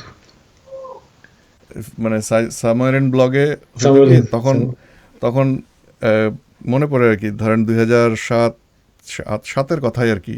তখন সামারেন ব্লগে 24/7 মডারেটর নাই। ওকে তো লন্ডনে তো যখন আমরা ধরেন সন্ধ্যা, বাংলাদেশে তখন মিডনাইট, তো তখন নিশ্চয়ই সামারেন ব্লগের কোনো মডারেটর থাকতো না। তো ছাগুরা বলতো, যারা ইসলামিস্ট আর কি, তারা এক পক্ষ থাকতো আর আমরা থাকতাম এক পক্ষ। তো আমরা সমানে তুমুল, কারণ আমরা নর্মাল কথা বলতেছি, ওরা এসে গালিগালাজ করতো, বাপ মা তুলে কথা বলতো।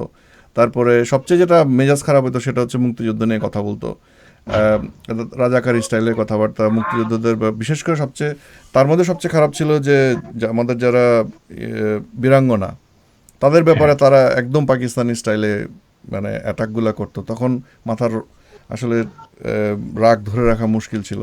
তো আমাদের সাথে চলতো। এখন আমরা কথাবার্তা খারাপ সবসময় বলি না, তার মানে কি না আমরা কথা বলতে পারি না? অবশ্যই কথা বলতে পারি। এবং সেটার বাহাস চলতো সকাল পর্যন্ত।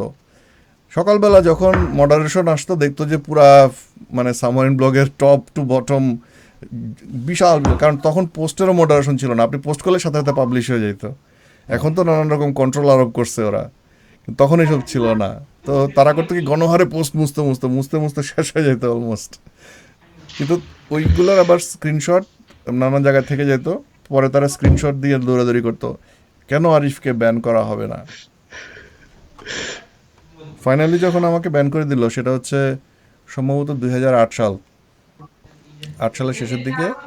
তখন আম, আপনার মনে আছে কিনা জানি না, আহ, না আমি 8 সাল না তখন 10 ছিলাম সাল না। মনে হয়, 2010-এ মনে 10 হয়। সাল ওই যে 10 আপনার আশুলিয়ায় ছেলেমেয়েরা যাইতো প্রেম করতে, এখন মোল্লা কিছু কিছু হুজুরের হঠাৎ করে তাদের মনে হয়েছে এই নৌকাগুলার ভিতরে, ওই যে আশুলিয়া নৌকা আছে না আপনার, ছয়ের নৌকা, সেখানে জি ছেলে মেয়েরা প্রেম করতো। এখন প্রেম করতে গেলে তো শুধু ওই বাংলা সিনেমার মতো হাত ধরে বসে থাকে না, ছেলেমেয়েরা আরেকটু একবারে। তো এটা কারো কারো খুব খারাপ লাগছে, তারা দৌড়ায় যে মসজিদ থেকে জুমার নামাজ পড়ে মিছিল করে বেরোইছে। আপনাকে মনে আছে ঘটনাটা? হ্যাঁ হ্যাঁ বোধহয় তারা বেরোইছে, বের না হয়ে সুন্দর আমি করে মনে করতে ওই নৌকাগুলা পোড়ায় দিছে। ভিতরে কেউ ছিল না শুক্রবার, কিন্তু নৌকাগুলা পোড়ায় দিছে। এখন নৌকা পোড়ায় দিয়ে যেটা হয়েছে, নৌকাগুলোর তো দোষ নাই, কারণ নৌকা যারা চালায় তারা হচ্ছে, এটা তাদের জীবিকা।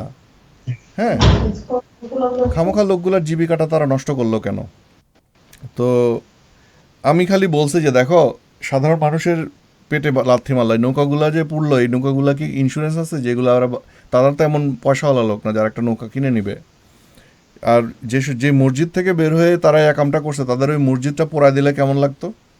এই কথাটা কেন হ্যাঁ বলছি, পুরা ব্লগে আগুন লেগে গেছে, লিটারালি আগুন লেগে গেছে। এবং এমন এমন সব জায়গা থেকে প্রেশার ক্রিয়েট করা হয়েছে, আমি শুনলাম পরে, যে আমার অ্যাকাউন্ট তো ব্যান করতে বাধ্য হলো তারা।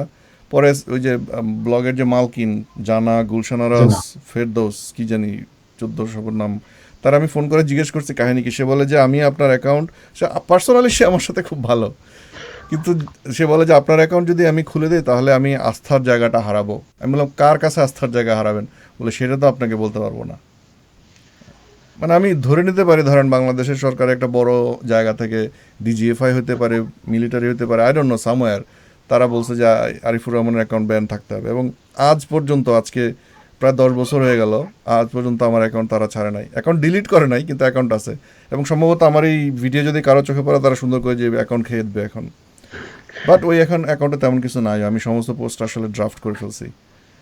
সো ওকে এইখানে যেটা আপনি কিন্তু জাস্ট একটা অ্যানালজি, জাস্ট ওটার সাথে এটা তুলনা দিয়েছেন মানে সিম্পলি এখানে কিন্তু উম, কিছুই নাই তুলনাটা, মানে জাস্ট মসজিদ পুরোর সাথে যে কিন্তু সেখানে তারা এইটাকে খুব সিরিয়াসলি, মানে কিভাবে খুব অবমাননা করে নিয়েছে, মানে এই ব্যাপারগুলো তারা আসলে কি সাধারণ তুলনাগুলো বোঝে না।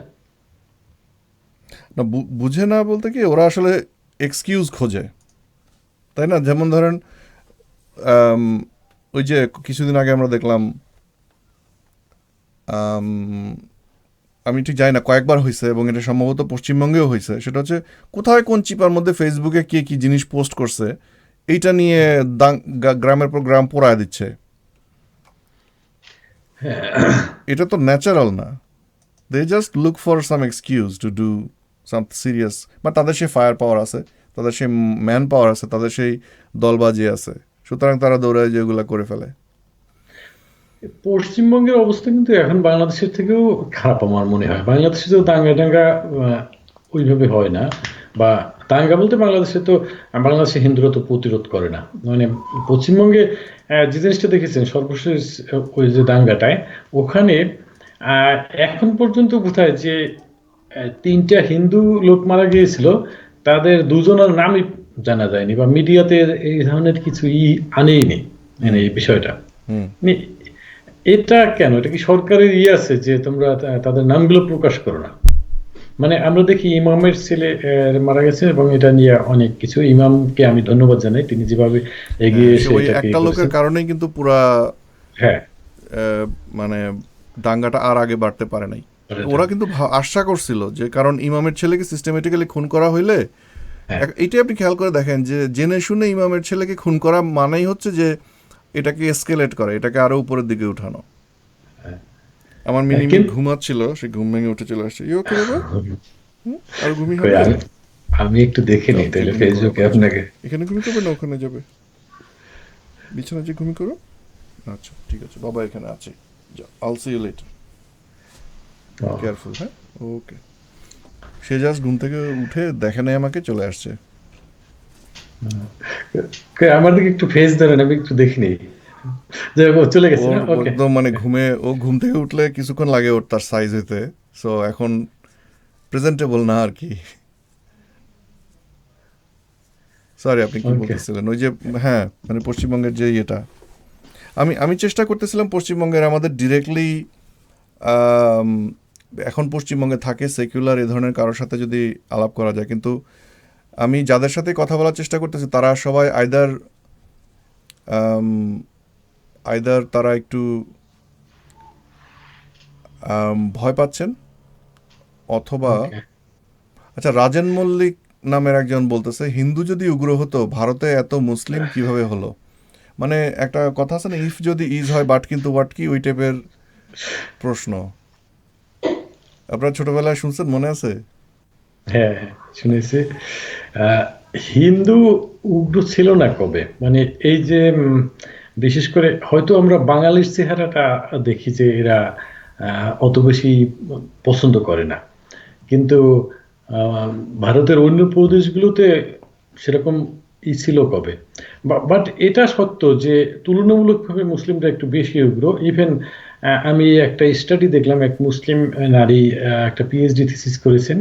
সেটা হলো গুজরাটে গত কয়েক দশকে হওয়া দাঙ্গার, তার ভিতরে দেখা যাচ্ছে 75%-এর বেশি শুরু হয়েছে মুসলিমদের থেকে। ইভেন দেন, মানে হিন্দুরা উগ্র ছিল না কবে, বিশেষ করে ওই এলাকার হিন্দুরা, তারা তো, ইভেন আমরা ব্রাহ্মণবাদ যেটা দেখি সেটা তো উগ্রতাই। আপনি এক দলকে ঠেলে দিলেন, বুঝলাম তাদেরকে আপনি মারতেছেন না, কিন্তু মানুষকে ঠেলে দিয়ে এক জায়গায় করে মানুষকে আম, সমাজ বহির্ভূত করে রাখা, এগুলো তো এক প্রকার উগ্রতা। ওয়েল, আমি আরও দু একটা কমেন্ট পড়তে চাচ্ছি, এগুলো ইন্টারেস্টিং মনে হচ্ছে কমেন্টগুলা। ইকবাল সুলতানা রিনি, উনি জানতে যাচ্ছে সন্ন্যাসী দাদা কৃষ্ণ ভক্তিকে প্রমোট করা হচ্ছে না, এটা বলে উনি আপনার একটা পোস্ট লিংক দিল। সেই পোস্টটা আমি একটু পড়ি। উনি বলতে যাচ্ছে মহাভারতের যুগে নারীর সতীত্বের ধারণা আমাদের সময়ের মতো ছিল না। সমাজে একজন নারীকে চারজন পর্যন্ত পুরুষের সাথে শারীরিকভাবে মিলিত হওয়া অনুমোদন করত। চারের অধিক হলেও সমাজে আটকাতো না, তবে তাকে বেশ্যা অপবাদ শুনতে হতো। আর বিবাহিত বা অবিবাহিত যে কোনো সময়, এমনকি স্বামীর মৃত্যুর পরেও কোনো নারীর সন্তান ধারণ করলে তা সে যে পুরুষের কাছ থেকেই নেওয়া হোক তার স্বামীর সন্তান বলে বিবেচিত হতো। সেই সন্তান ছেলে হলে মায়ের স্বামীর সম্পত্তিতে সমান ভাগীদার হতো। নারীদের এই যৌন স্বাধীনতার জন্যই নিজেদের স্বামী থাকতেও কৃষ্ণের প্রতি নারীদের প্রেম ছিছি করার মতো কোনো বিষয় ছিল না। ভাগ্যিস সমাজটা এমন ছিল, নইলে এত কাব্য রচিত হতো না। এখানে কৃষ্ণ ভক্তিকে প্রমোট কিভাবে করা হলো আমি বুঝলাম না। আমিও বুঝলাম না। এটা তো হলো, আমি দেখেছি যে নারীদের যৌন অধিকারের ব্যাপারে আমাদের যে সতীত্বের ধারণা, এই জিনিসগুলো ওই সময় ছিল না বাস। বাট আর শেষে তো একটু মজা করেছি, মানে আমাদের কৃষ্ণ রাধা কৃষ্ণ নিয়ে এত কাব্য, এই কাব্যগুলো আহ, তো যদি এরকম স্ট্রিক্ট ল থাকতো তাইলে আর সৃষ্টি হতো না। আমি আসলে সেই রসবোধ থেকে ওখানে ফিনিশিংটা টেনেছি। ওয়েল, রসবোধ এমন একটা জিনিস যেটা ইদানিং দিনকে দিন রেয়ার হয়ে যাচ্ছে। বাংলাদেশে খেজুর গাছের সংখ্যা কমে যাচ্ছে আর মানুষের ভিতরে রসবোধও কমে যাচ্ছে। এটাও একটা জোক, এটা হয়তো ব্যাখ্যা করে বলতে হবে যে এটা একটা জোক ছিল। হ্যাঁ, সেটা আমি সেই যোগ করার জন্যই মানে ওইটা গেছি। এবং এটা আমার ওখানে পারসেপশন যে 100% সেটা না, আমি জাস্ট রস করার জন্যই এই ব্যাপারটাকে তুলেছি। হুম, তখনকার ওই নিচে মাহবুব লিনন ভাই মানে একটা মন্তব্য করেছেন আমার ওই পোস্টের, যে তখনকার সময় যে নারীদের করা হতো, মানে কি বলে, ছিনতাই করে নিয়ে যাওয়া, মানে হুম, এই ব্যাপারগুলো খুব কমন ছিল। ইভেন হিন্দুদের যে কয় প্রকার বিয়ে আছে তার ভিতরে একটা অনুমোদিত বিয়ে হলো জোর করে তুলে এনে বিয়ে করা। এবং সেগুলো তো খুব কমন ছিল তখনকার সময়। তো এটা জাস্ট যদি আমি সেই সেন্সে বলতাম তাহলে আমার অনেক কিছু ব্যাখ্যা করে বলতে হতো, আর এটা শুধু আমি রসিকতা করার জন্য করেছি, মানে এটা লিখেছি। না, না, না, আপনি খুব খারাপ, আপনি এসব কথা খুব বলেন। বব ভিভিয়ান বলতেছেন হ্যালো। আমি বব ভিভিয়ানকে চিনি। উনি বাংলাদেশের একজন উঠতি মিউজিশিয়ান, চিন্তাশীল ব্যক্তি। আমার কাছে খুব ভালো লাগে তাদের এই যে ক্রিয়েটিভ আর্টগুলা নিয়ে বাংলাদেশে এখনও যারা কাজ করে যাচ্ছে তাদের সংখ্যা তো কমে আসতেছে। তো বব ভিভিয়ান নামটা যদিও ইংলিশ নাম মনে হচ্ছে, বাট বাঙালি ছেলে এবং অ্যাপ্রিসিয়েট করি তাকে, হ্যালো বললাম। আম, একজন বলতেছেন নোয়াখালীর দাঙ্গার কথা ভুলে গেলেন নাকি। ওয়েল, নোয়াখালীর দাঙ্গার সাথে আজকে পশ্চিমবঙ্গের যে দাঙ্গা চলতেছে, মুসলমানদের উপর আক্রমণ হচ্ছে, একই তো কথা রে ভাই, জিনিস তো একই। দুই জায়গাতেই উগ্র আহ, আগের থেকে প্রস্তুত হয়ে একটা দল যে আরেকটা সম্প্রদায়ের উপর আক্রমণ করছে এবং তাদেরকে ক্ষতির কারণ হচ্ছে, তাদের হত্যা করছে। এটাই পারে, যেই পারে যারা মাইনরিটি তাদের উপর আক্রমণ হচ্ছে। নোয়াখালীতে হিন্দুরা মাইনরিটি ছিল, তাদের উপর আক্রমণ। আপনার পশ্চিমবঙ্গে তখন মুসলমানরা মাইনরিটি ছিল, তখন তাদের উপর আক্রমণ। একই তো কথা, ইউনো, দুইটা। এখানে আরে ভাই একটুখানি জি অ্যাড বলেন, করি, মানে জি। এই নোয়াখালীর দাঙ্গার বিষয়ে বাংলাদেশে কিন্তু একসময় শিখদের বাস ছিল। এটা কিন্তু নোয়াখালীর দাঙ্গায় কিন্তু শুধু হিন্দু হয়নি, মানে পুরো শিখ কমিউনিটি উঠে যায় কিন্তু নোয়াখালীর দাঙ্গার পরে। বাংলাদেশে মনে হয় এখন কোনো শিখ বাস করে না, করে না। তারা ওই দাঙ্গার পরে টোটালি বাংলাদেশ ছেড়ে দেন। আমার কিন্তু জানাই ছিল না এটা। হ্যাঁ, ওখানে ওখানে একটা শিখ কমিউনিটি ছিল বড় ধরনের। হুম। এবং তারাও আক্রমণের মুখে হয়েছে, কারণ মুসলমানরা তো হ্যাঁ, আসলে নন মুসলমান বললে আক্রমণ। এটা শুধুমাত্র যে হিন্দুর উপর আক্রমণ তা না, নন মুসলমান। ইভেন হিন্দু মুসলিম দাঙ্গা যে বলি, পাঞ্জাবে কিন্তু যে দাঙ্গাটা হয়েছে 47 বা ওই সময়, এটা কিন্তু হয়েছে মূলত শিখদের সাথে মুসলিমদের সাথে, কিন্তু আমরা কিন্তু বললে হিন্দু মুসলিম দাঙ্গাই বলি। হুম। হুম? কারণ এটা এটা আপনার ন্যারেটিভের মধ্যে চলে গেছে গা। এবং আমাদের হ্যাঁ, মতন যারা কম জানা লোকজন তারাও শুধু এটা জানে। তবে এটাই হচ্ছে মজা আর কি, যে জ্ঞানের মজাটাই হচ্ছে এটা, যে যত বেশি জানবেন তত বেশি মজা। এক্স্যাক্টলি। আচ্ছা, একজন জানতে চাচ্ছে NG ম্যাথিউ।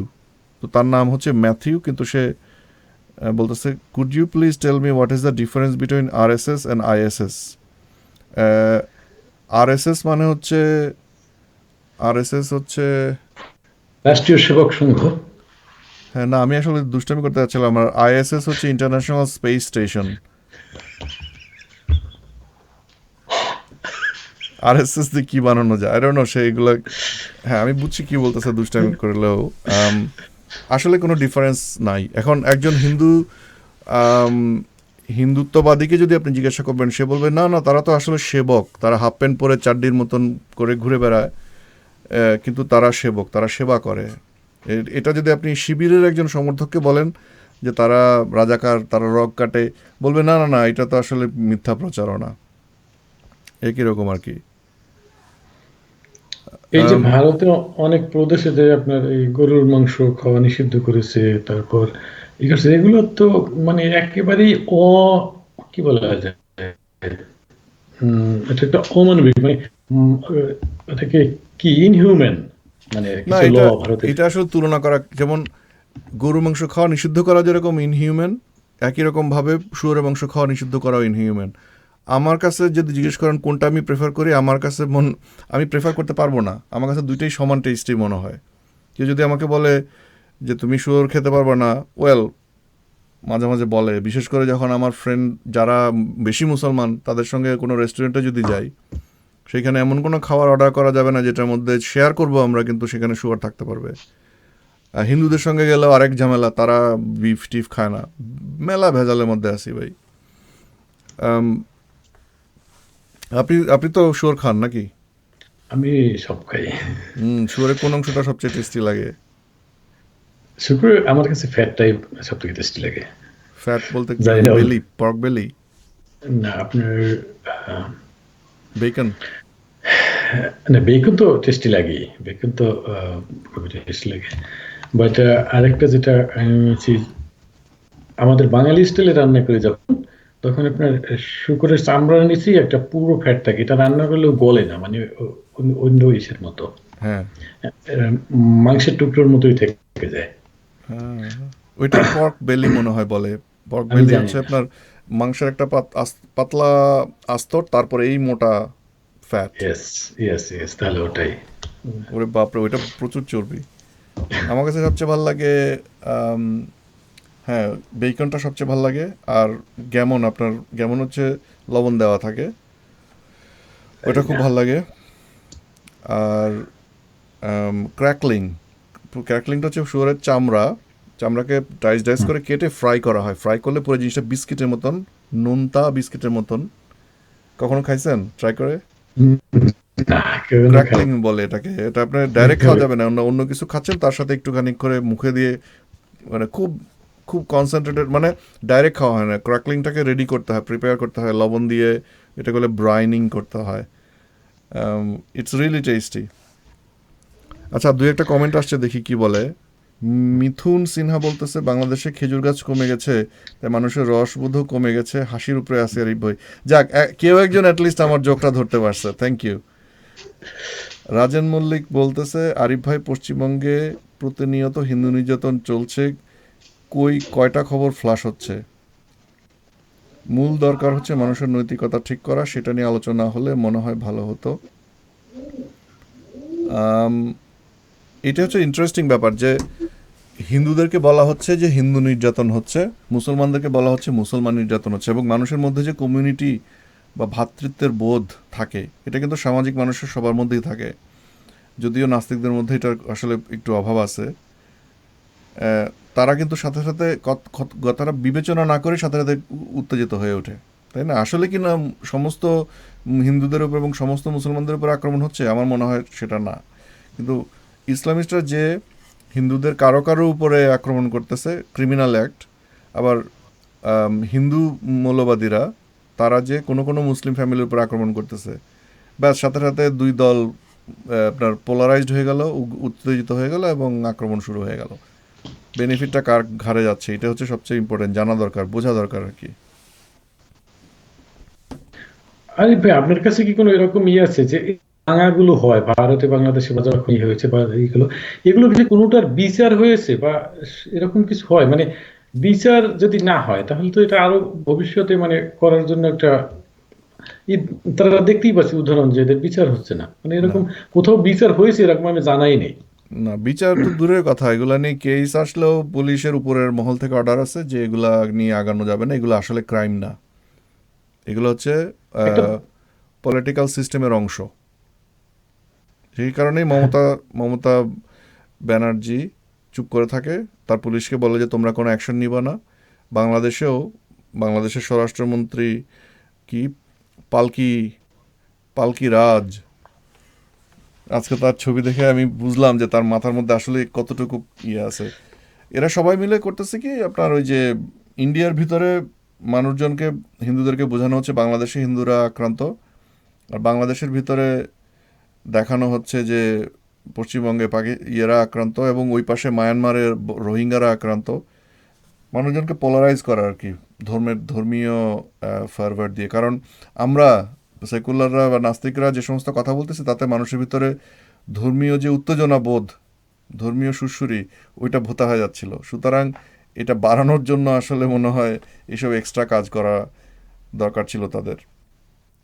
এখানে একজন একটা খুব ইন্টারেস্টিং কমেন্ট করছে, সেটা হচ্ছে যে নাস্তিক ব্রাহ্মণ্যবাদ না কি একটা শব্দ উচ্চারণ করলো। মানে তারা বলতে যাচ্ছে যে আমরা হচ্ছে নাস্তিক ব্রাহ্মণ। এটার ব্যাপারে আপনার কি অপিনিয়ন? এটা উনি কোন প্রেক্ষাপটে বলেছে যে আমি বুঝতেছি না, মানে নাস্তিক ব্রাহ্মণ্য বা এটা কি ওই যেটা উগ্র নাস্তিক নিয়ে আমরা আলোচনা করছিলাম সেই না, প্রেক্ষিতে সম্ভবত বলেছেন? আমাদের কথা থেকে তাদের কাছে মনে হয়েছে যে আমরা নাস্তিকদের মধ্যে নিজেদেরকে একটু বেটার কিছু বলতে চাচ্ছি।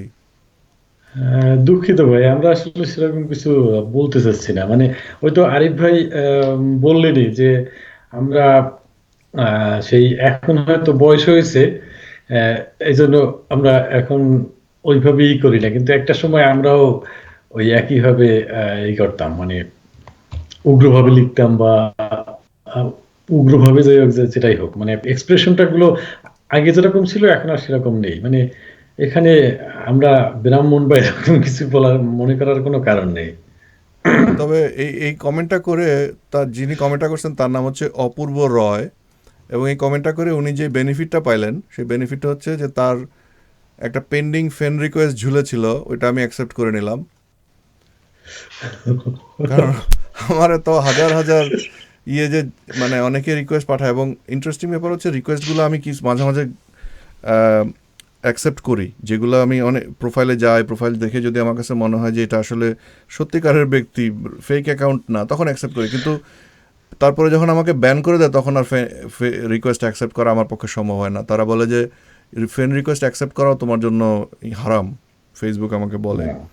সো তো যাই হোক, এখন ব্রাহ্মণ কেন বললো, ব্রাহ্মণ বলতে বোঝানো হচ্ছে কি জানি না, মানে কুলীন নাকি, আই ডোন্ট নো। আপনি একটা শব্দ উচ্চারণ করছিলেন তখন, আমি আসলে ওইদিকে একটু যেতে যাচ্ছি, সেটা হচ্ছে এই যে কোটা পদ্ধতি বিষয়ক। আপনার কি অপিনিয়ন যে আসলে কাহিনীটা কি হয়েছে? কারণ কাহিনী ঘটনার পরে ইদানিং এক ধরনের অল্টারনেটিভ থিওরি শোনা যাচ্ছে, অল্টারনেটিভ ফ্যাক্ট। আরে ভাই, আমি আসলে এটাকে ওইভাবে অতটা ফলো আপ করিনি। যেটা আহ, দেখেছি, আমি আসলে এই ওরা কি বলে, এরা কিন্তু কোটা সংস্কার চেয়েছিল, সে যারাই আন্দোলন করুক। জানি না তারা জামাত কতটা আর কতটা অন্য সাধারণ ছাত্র, কিন্তু সাধারণ ছাত্র কিন্তু এখানে একটা ছিল, আন্দোলনের মূলে যে যারাই থাকুক সাধারণ ছাত্রদের একটি পার্টিসিপেশন ছিল। এবং সেখানে যে জামাত বা অন্য বলবে হিন্দুদের পার্টিসিপেশনও কিন্তু হিন্দু ছাত্রদের সমান সংখ্যায় তাদের উপস্থিতি, আমার পরিচিত অনেকেই এই পার্টিসিপেশন অংশগ্রহণ করেছেন, মানে এই আন্দোলনে, কোটা আন্দোলনে। এবং প্রধানমন্ত্রী যেটা করেছেন এইটা মোটেই প্রধানমন্ত্রী সুলভ হয়নি, এইটুকু আমি বলি। যে তিনি একটা সিস্টেমকে এক কথায়, মানে কোনো ছাড়া, কি বলে, কোনো মন্ত্রিসভার বৈঠক ছাড়া, এটার বিচার বিশ্লেষণ কিছু না করেই সংসদে বক্তৃতায় এটাকে পুরোটাকে বাতিল করে দেওয়ার, এটা কোনো গণতান্ত্রিক দেশের কাজ না, এবং এটা কোনো প্রধানমন্ত্রী সুলভ আচরণও না। এটা ওয়েল, ওই ওই যেরকম সে সে হ্যাঁ, বলছে, উনি বলছে, কিন্তু তার মানে এই না তো যে এটা অ্যাকচুয়ালি ব্যান হয়ে গেছে। সে বলছে যে আমরা ব্যান করে দিব। উনি বলাতে তো এটা নিশ্চয়ই এক্সিকিউটিভ অর্ডার হিসেবে বাংলাদেশের গেজেটে নিশ্চয়ই পাবলিশ হয়ে যায় নাই। না। সো এটা সবাই বলতেছে এটা নাকি একটা পলিটিক্যাল স্টান্ট ছিল, যে আম, মানুষকে এটাকে বলে অফ ব্যালেন্স করে দেওয়া। আপনি মনে করেন একটা ফাইটিং ফুটিং আছে না, আপনি যুদ্ধ করবেন, তখন কেউ আপনি যার সাথে যুদ্ধ করতেছেন সে যদি চুপচাপ সোজা হয়ে দাঁড়ায় বলে যে তুমি তো আমার ভাইয়া, তখন আপনি তো পুরো ভ্যাবাচাকা খেয়ে যাবেন, তাই না? আপনার মধ্যে যে চিন্তা ভাবনা ছিল ওইটা তো উল্টায় যাবে গা। এটা বাজে অ্যানালজি, বাট শেখ হাসিনা যেটা করছে, তারা এক্সপেক্ট করতেছিল যে শেখ হাসিনা নেগোশিয়েট করার চেষ্টা করবে, তারা কামান চাইছে, শেখ হাসিনা পিস্তল দিবে টাইপের। ঘটনা হয়ে গেছে উল্টা। তারা কামান চাইছে, শেখ হাসিনা তাদেরকে আপেল ধরায় দিছে। মানে ইট ডাজন্ট রাইম প্রপারলি। কিন্তু ইন্টারেস্টিং ব্যাপার হচ্ছে তারা যে কথাগুলো উঠায় আনা হচ্ছে এবং যে সাক্ষাৎকারগুলো দেখানো হচ্ছে, বিশেষ করে আম, যে নেতা, তার তার রাশেদ গেট আপ নাকি? চেহারা দেখলে আমার কাছে মনে হয়েছে যে সে আসলে আমরা যাদেরকে ট্রাস্ট করি যে মানে সেকুলার পন্থী বা নর্মাল এডুকেশন থেকে পড়ে আসা, খুব একটা ইসলামিস্ট না, আমার কাছে মনে হয়েছে ছেলেটা আসলে শিবিরের অ্যাক্টিভ অ্যাক্টিভিস্ট। এবং এদের ভিতরে মাঝে মাঝে এ ধরনের স্ট্যাম্পিড এবং এ ধরনের অ্যাক্টিভিজম বা এ ধরনের কি বলবো এটাকে ক্যাম্পেইন করার তাদের কিন্তু ক্ষমতা, তাদের সেই আপনার ইয়েটা আছে, এটাকে কি বলে, তাদের সেই ম্যান পাওয়ারটা আছে। এবং এটার সিমটম আমরা আগেও দেখছি, আপনার মনে আছে কিনা জানি না, সামারিন ব্লগেই শুরু হয়েছিল ফেলানি কাঁটাতারের এটা নিয়ে খুব চিৎকার এটা চেঁচামেচি হইতেছিল। পরে দেখা গেল যে এই ক্যাম্পেইনটা খাড়া করছে সে আসলে শিবির কর্মী, লিটারেলি শিবির কর্মী। এবং তার আগে কিন্তু আমাদের বামপন্থী থেকে শুরু করে সবাই খুব খুব মানে সাপোর্ট দিল এটাকে। কিন্তু দেখা গেল যে এই কথাটা নিয়ে শুরু করলো, তাদের ইন্টেনশনটা মেইনলি ছিল মানুষের ভিতরে ভারত বিরোধিতা বেদের আপনার করে ফেলা। কারণ তার আগ পর্যন্ত বাংলাদেশের মানুষ মুক্তিযুদ্ধের কারণে, নানান কারণে ভারতের প্রতি এক ধরনের সফট কর্নার ছিল। এবং সেটা আজকের থেকে মনে করেন 8-9 বছর আগের কথা। এখন আপনার কি মনে হয়, বাংলাদেশের মানুষের কি ভারতের প্রতি সফট কর্নারটা আর আছে? হ্যাঁ, সফট কর্নার এখানেও ওই পোলারাইজেশন হয়েছে।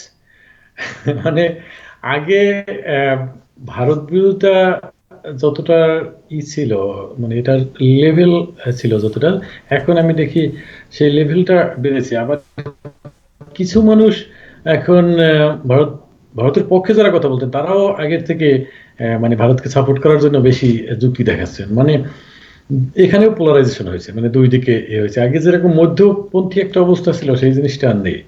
হুম, আমার তাই মনে হয়। কিন্তু এই কোটা পদ্ধতির ব্যাপারটা নিয়ে মানে যে সমস্ত কথা আমরা সিম্পলিফাইড ফর্মে আমরা দেখি, সেই সিম্পলিফাইড ফর্মগুলো হচ্ছে আহ, যে বিসিএস এর কোটা, বিসিএস এর কয়টা সিট প্রতি বছর নেওয়া হয় আপনি কি জানেন? এটা সম্ভবত সব মিলিয়ে 3-4, খুব বেশি হলে 5,000 এরকম বোধ হয়। মানে ক্যাডার, হ্যাঁ, সেটার ক্যাডার। মধ্যে কোটা হচ্ছে মানে করার পরে একটা কোটা আছে, তাই তো? এটা কথা আমি কিন্তু জানতামই না।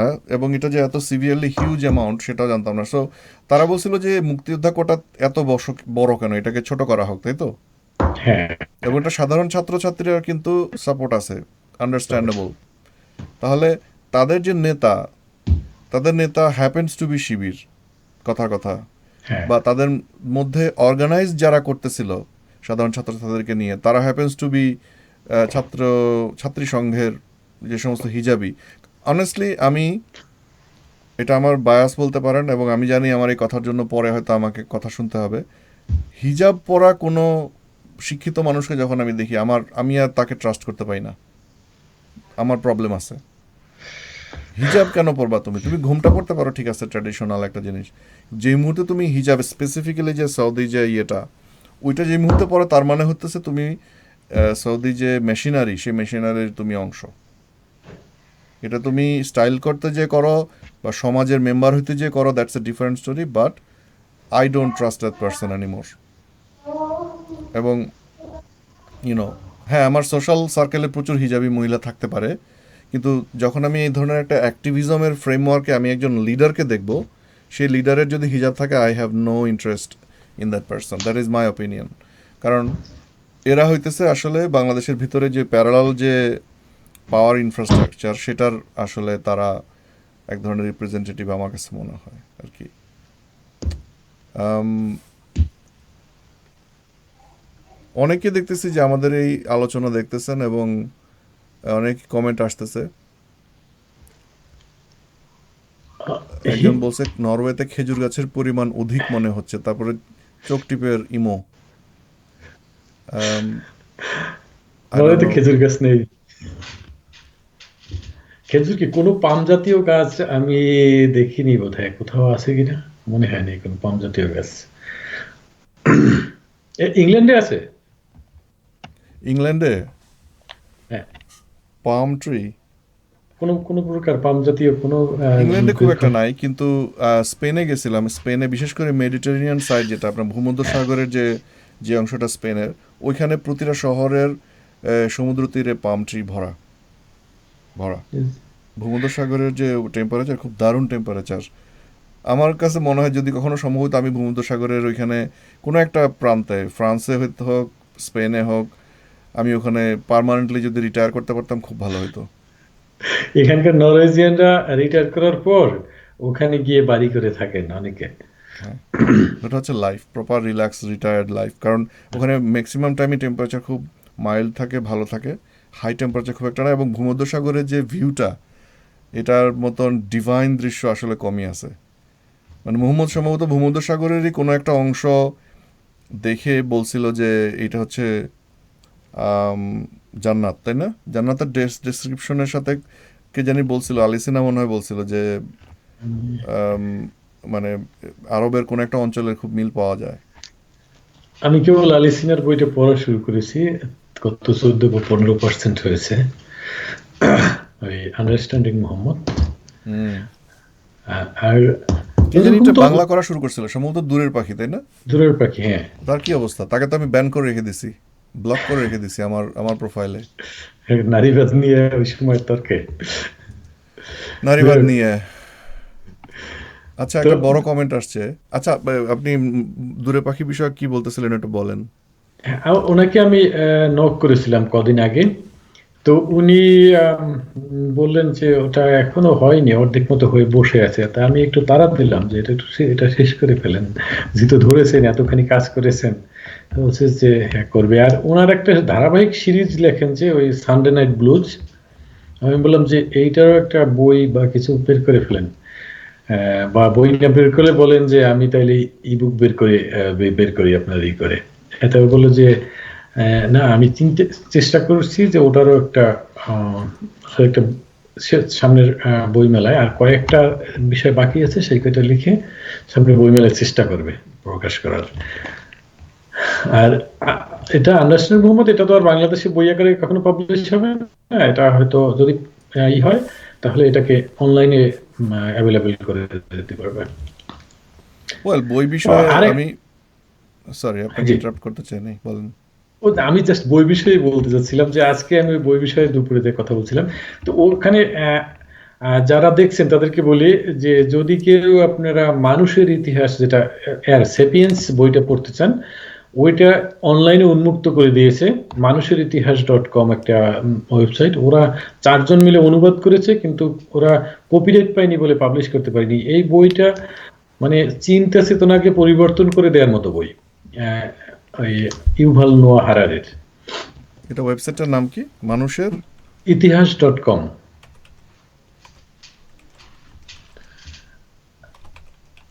রিয়েলি?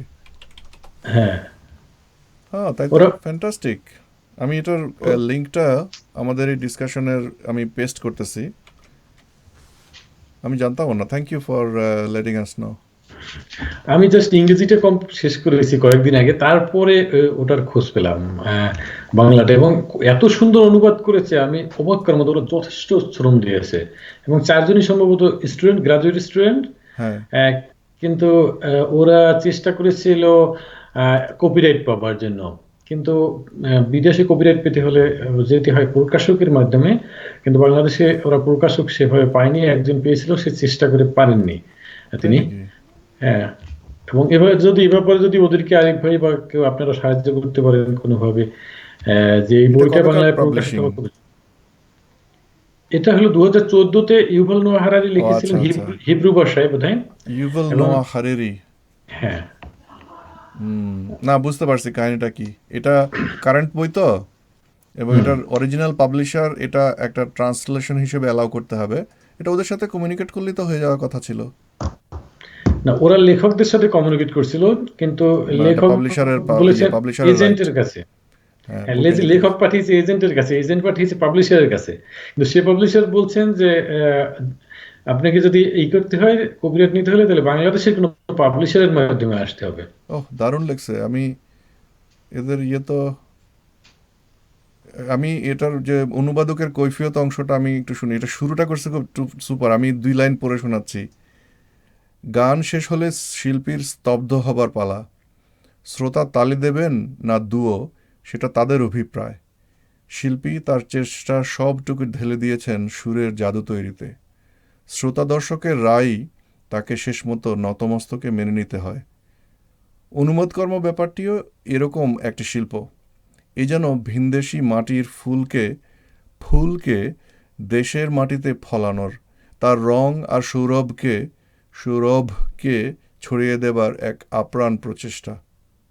ফ্যান্টাস্টিক। হ্যাঁ, এই লিঙ্কটা দিয়ে দিলাম, এবং যারাই পারেন পড়েন। এবং এটা তো এটা তো মানে অনুবাদ হওয়ার খুবই ভালো, পাবলিশ হওয়া খুবই দরকার। আসলে অনুবাদ বিষয়ে আমি জানি না বন্যা আপার সাথে আমার এই আহ, একমাত্র যে লাইভটা সেটা দেখছেন কিনা। সেই লাইভে সেখানে এই পার্টিকুলার ব্যাপারটা নিয়ে আলোচনা হচ্ছিল যে আম, বই পাবলিশিং এখন আর প্রিন্টেড মিডিয়ার চেয়েও সবচেয়ে বেশি কনজামশন হয় আসলে ডিজিটাল মিডিয়াতে। এবং ডিজিটাল মিডিয়াতে ইন্টারন্যাশনালি আপনার অ্যামাজনের যে কিন্ডল, হ্যাঁ, সেই কিন্ডলটা হচ্ছে সবচেয়ে বেশি মানে ভালো বড় প্ল্যাটফর্ম। ইন্টারেস্টিংলি সেই প্ল্যাটফর্মে বাংলা ভাষার যে বইগুলো সেগুলো শুধুমাত্র পিডিএফ আকারে অ্যালাউ করা হয়, কিন্তু আপনার আপনার যে বুক ফরম্যাট, যেটা ইপাব ফরম্যাট, যেটা আপনি ধরেন মোবাইলে দেখলেন সুন্দর করে সাইজ হয়ে গেল, এবং আপনি চাইলে ট্যাবলেটে দেখলেন ট্যাবলেটও রিসাইজড হয়ে গেল, এইটা পসিবল। এখনও অ্যামাজন এটা করে না। এবং বাংলা ভাষা কিন্তু পৃথিবীর সপ্তম বা প্রকারান্তরে অষ্টম বৃহত্তম ভাষা, তাই না? সেই হ্যাঁ, ভাষার জনগণের কাছে অ্যামাজনের একটা দায় থাকার কথা ছিল, কিন্তু অ্যামাজন এটা অ্যালাউ করে না, দুঃখজনক। অথচ বাংলা ভাষার চেয়েও ছোট সাইজের ভাষা, মনে করেন মালায়ালাম বা এরকম ভাষাগুলোকে তারা কিন্তু অ্যালাউ করছে। এটা হচ্ছে আমাদের একটা ব্যর্থতা, যে বুদ্ধিবৃত্তিক একটা ব্যর্থতা, এবং এটা অ্যালাউ করা উচিত। বন্যাপা বলছিল যে এটা নিয়ে কিছু কাজ করা দরকার। বন্যাপার প্রসঙ্গে বলি, যা আমি জানি না আপনারা সবাই দেখছেন কিনা, উনি এই গতকালকেই টেড টেডে একটা একটা টক দিচ্ছেন। ওনার ব্যক্তিগত যে অভিজ্ঞতা এবং বাংলাদেশের ব্লগাররা কিসের ভিতর দিয়ে যাচ্ছে, এবং এটা কিন্তু আমাদের জন্য একটা বিরল সম্মান। খুব বেশি লোক কিন্তু বাংলাদেশি বেশি লোক এই টেড টক দিতে সেটাই। পারছে বলে আমার মনে হয় না। এবং আমি দেখছি টেড টকটা খুবই নাইস। এবং উনি এই মুহূর্তে লন্ডনে আছেন, কিন্তু কাল চলে যাবেন আবার।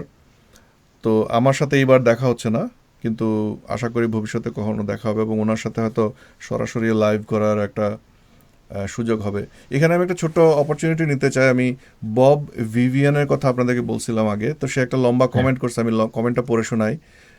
সে বলছে, I deeply appreciate what you are doing, let us all start talking and open more আইজ।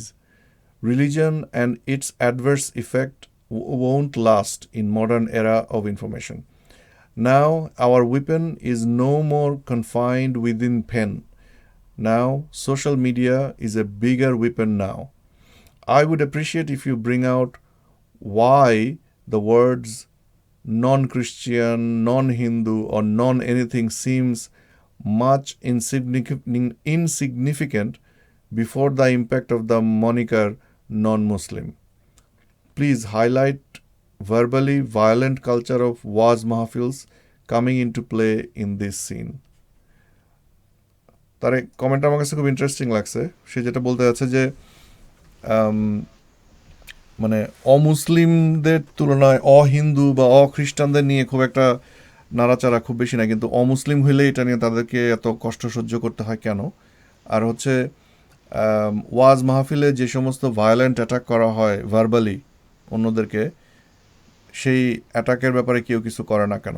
এটা আসলেই খুব ইম্পর্ট্যান্ট একটা বিষয়, এবং ইট tax us back to the original of the problem. আচ্ছা, ভালো কথা। আমি এই মুহূর্তে খেয়াল করলাম আমাদের এই আলোচনা ঘন্টাখানেকের মতন হয়েছে আসলে। হয়ে গেছে। হ্যাঁ, এবং হ্যাঁ, এই ধরনের আলোচনা আসলে চলতেই অনেক। থাকে কন্টিনিউয়াসলি। হ্যাঁ, এদিকে আমার ওয়াইফ বোধহয় টিভি দেখবেন, আমি বসে আছি এসে।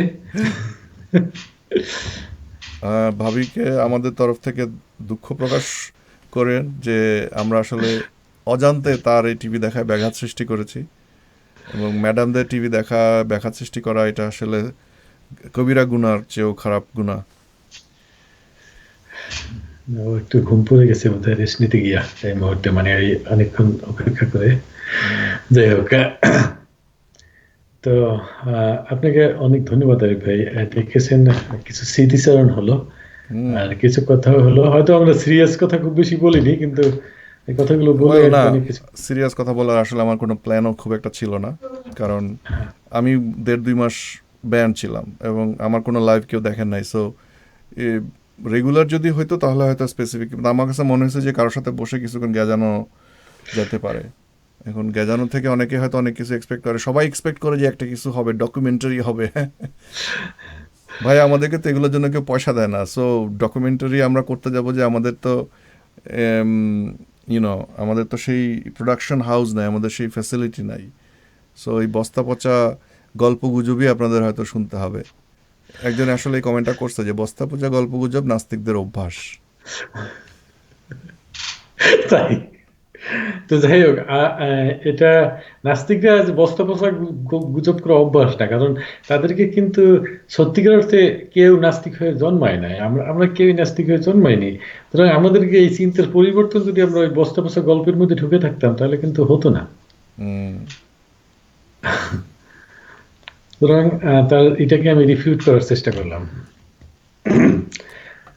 ওয়েল, যে কথাটা বলছে সে তার কাছে হয়তো পছন্দ হয় না, সে হয়তো ওয়াজ শুনতে আসছিল এবং ওয়াজ না পেয়ে তার হয়তো মনক্ষুণ্ণ হয়েছে। আম, কি আর করা, তার তার জন্য সমবেদনা। তো ভিভিয়ান যেটা বললেন, যে আপনি দেখেছেন এবারে পহেলা বৈশাখে যে এই উপলক্ষে যে কি পরিমাণ মানে ওয়াজ হয়েছে এর এগেনস্টে, এবং শুধু ওয়াজ না, প্রতি ম্যাক্সিমাম মসজিদে ই করা হয়েছে বৈশাখের এগেনস্টে। হুম।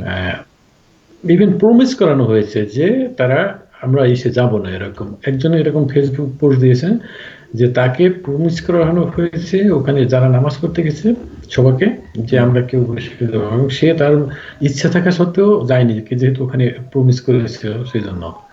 কিন্তু আপনার কি মনে হয় এটাতে কোনো কাজ হয়েছে, মানে এই যে আর প্রচারণা ক্যাম্পেইনে? ক্যাম্পেইনে কাজ হয়নি এমন বলবো না, কারণ আমরা কিন্তু অনেক লোককে দেখি যারা কখনো বৈশাখী সম্পর্কে বিষোদ্গার করতো না, মানে একদম সাধারণ মানুষ, তারাও বৈশাখ সম্পর্কে এখন বিষোদ্গার করছে, ফেসবুকে দেখতে পাচ্ছি আমরা। হুম। ইভেন আমার আমার কাছে কেন ইউনিভার্সিটিতে জানি মনে হচ্ছিল মোল্লাদের এই ব্যাপারটার মধ্যে এক ধরনের আম, হাল ছেড়ে দেওয়া, এক ধরনের ক্রেজি একটা আচরণ আমার কাছে মনে হয়েছে, এক ধরনের শব্দটা কি হবে বাংলায়, ডেসপারেট। খড়কুটো আঁকড়ে ধরার মতন, ডেসপারেট, এক্স্যাক্টলি ডেসপারেট একটা আচরণ মনে হয়েছে আমার কাছে। এবং বাঙালির সাধারণ মানুষ, হ্যাঁ কিছু লোক ঠিক আছে যাদের মধ্যে ব্রেনের ঘিলু টিলু কম আছে, তারা বাঙালিদের মধ্যে হিন্দুয়ানি খুঁজতেই পারে, এবং খুঁজলেও তাদেরকে দোষ দেওয়া যায় না, এবং খুঁজলে সমস্যাটা কোথায় আমি বুঝি না। মানে স্পেসিফিক্যালি তো বলাই হচ্ছে যে যদি হয় যাত্রা করে আপনার কি জানি বলে, আমাদের যে প্রসেশন পয়লা বৈশাখের, সেই প্রসেশন করার পর সেটার মধ্যে মানুষজন যদি পূজা করতো এবং পয়লা বৈশাখের সৃষ্টিকর্তার প্রতি যদি তারা দাবি জানাইতো, তাহলে না হয় বোঝা যেত যে দ্যার ইজ এই রিলিজন গোয়িং অন। বাট এখানে তো ওই ধরনের কিছু নাই। সো না, সাধারণ মানুষ কিন্তু আনন্দ চায়। এখন মোল্লা, এই হারামির বাচ্চাগুলা যে মানুষকে ভেতর থেকে আনন্দটা কেড়ে নিতে চায়। আমি এক জায়গায় দেখলাম যে মোল্লায় বলছে আমি কিন্তু নামাজ পড়াবো না, সুতরাং মেলা বন্ধ। মানে তুই বেটা এখানে চাকরি করস, তোরে লাথি মেরে বের করে দিলে আরেকটা এসে নামাজ পড়াবে, তুই কে ডাক, তুই কে গুবে, এভাবে বলা যেত। কিন্তু আই ডোন্ট নো তার এই পাওয়ারের উৎস কি। আমার মনে হয় পিছনে যে আপনার এলাকার মাতব্বর থাকে, যাকে দায়িত্ব দেওয়া হয়েছে এলাকার ভিতরে ইসলামিক ভোট বাড়ানোর জন্য, সে হয়তো ভয়টা দেখাইছে, বাট ব্লেমটা গেছে মোল্লার ঘাড়ে। কারণ মোল্লার আসলে এত পাওয়ার নাই যে সে মাইকে ঘোষণা দিয়ে ইয়ে বন্ধ করে দেবে। কারণ একটা মেলা মানে হচ্ছে একটা ইকোনমিক অ্যাক্টিভিটি, ওখানে মানুষজনের অনেক রকম ইকোনমিক ইন্টারেস্ট থাকে। সো ওই ব্যবসায়ীরা নিশ্চয়ই এটা অ্যালাউ করবে না, কিন্তু এখানে তার চেয়েও বড় পাওয়ার ছিল, তারা এটা ট্রাম্প করছে বলে আমার মনে হয়। সব কিছুরই একটা ইকোনমিক সাইড আছে। এই কারণে কিন্তু বামপন্থীরা যদিও মাঝে মাঝে তারা ইসলামিস্টদের পক্ষে কথা বলে, তবুও কিন্তু তাদের যে অরিজিনাল কথা যে সব কিছুর সাথে ইকোনমি জড়িত, এটা কিন্তু খুব সত্য। এটা যদি আমরা বুঝতে পারতাম নাস্তিকরা, আমরা কিন্তু আরও অনেক বেশি ম্যাচিউর আচরণ করতে পারতাম। এবং কিছু কিছু গ্রুপকে আমি দেখি যারা শুধুমাত্র ইসলাম নিয়ে দৌড়াইতেছে, শুধুমাত্র ধর্ম নিয়ে দৌড়াইতেছে। শুধুমাত্র ধর্ম নিয়ে দৌড়ানো তো it's not a good thing. এটা কিছুদিন পর্যন্ত দৌড়ানো যায়, but you have to understand how religion fits, মানে ধর্ম অন্যান্য জিনিসের সাথে কিভাবে মানে ব্যবহৃত হচ্ছে সেটা বুঝতে হবে, তাইলে ম্যাচিওর হওয়া যাবে আর কি। আচ্ছা, আমি একটা ছোট্ট একটু ফোন আসছি, একটু ফোনটা ধরি। হ্যাঁ হ্যালো। আরিফ ভাই, ওকে। হ্যাঁ ভালো, আমি লাইভে আছেন, তোমার একটু পরে কল করছে। তুমি কি নিচে? ঠিক আছে, ওকে, 10 মিনিট পরে কল করতেছি। হ্যাঁ, বাই। আমার হেডকোয়ার্টার থেকে ফোন আসছে, সো ওকে, আমারও ল্যাপটপের চার্জ একদমই শেষ, আচ্ছা। সিগন্যাল দিচ্ছে আমাকে না, ল্যাপটপটা আপনার সাথে আসলে বসাতে হবে। আমার লাইভ করি আমি প্রায় গত 1.5-2 বছর ধরে, কিন্তু আপনার সাথে কখনোই বসা হয় নাই। ভবিষ্যতে আরও বসা হবে আশা করি। আম, হ্যাঁ, এবং আম, আজকের মতো এই বিদায় নিচ্ছি। যারা এতক্ষণ দেখলেন তাদের সবাইকে ধন্যবাদ। ইউটিউবেও হয়তো থেকে যাবে এই আলোচনাটা, এবং পারলে শেয়ার করবেন সবাইকে, সাধারণ হাউসকিপিং কথাবার্তা। সন্ন্যাসী নরওয়ে থেকে এবং আমি লন্ডন থেকে আপনাদের সবাইকে আবার শুভেচ্ছা জানাচ্ছি। ভালো থাকুন, নিরাপদে থাকুন। বিদায়। হ্যাঁ, আমিও বিদায় নিচ্ছি। সবাইকে ধন্যবাদ দেখার জন্য।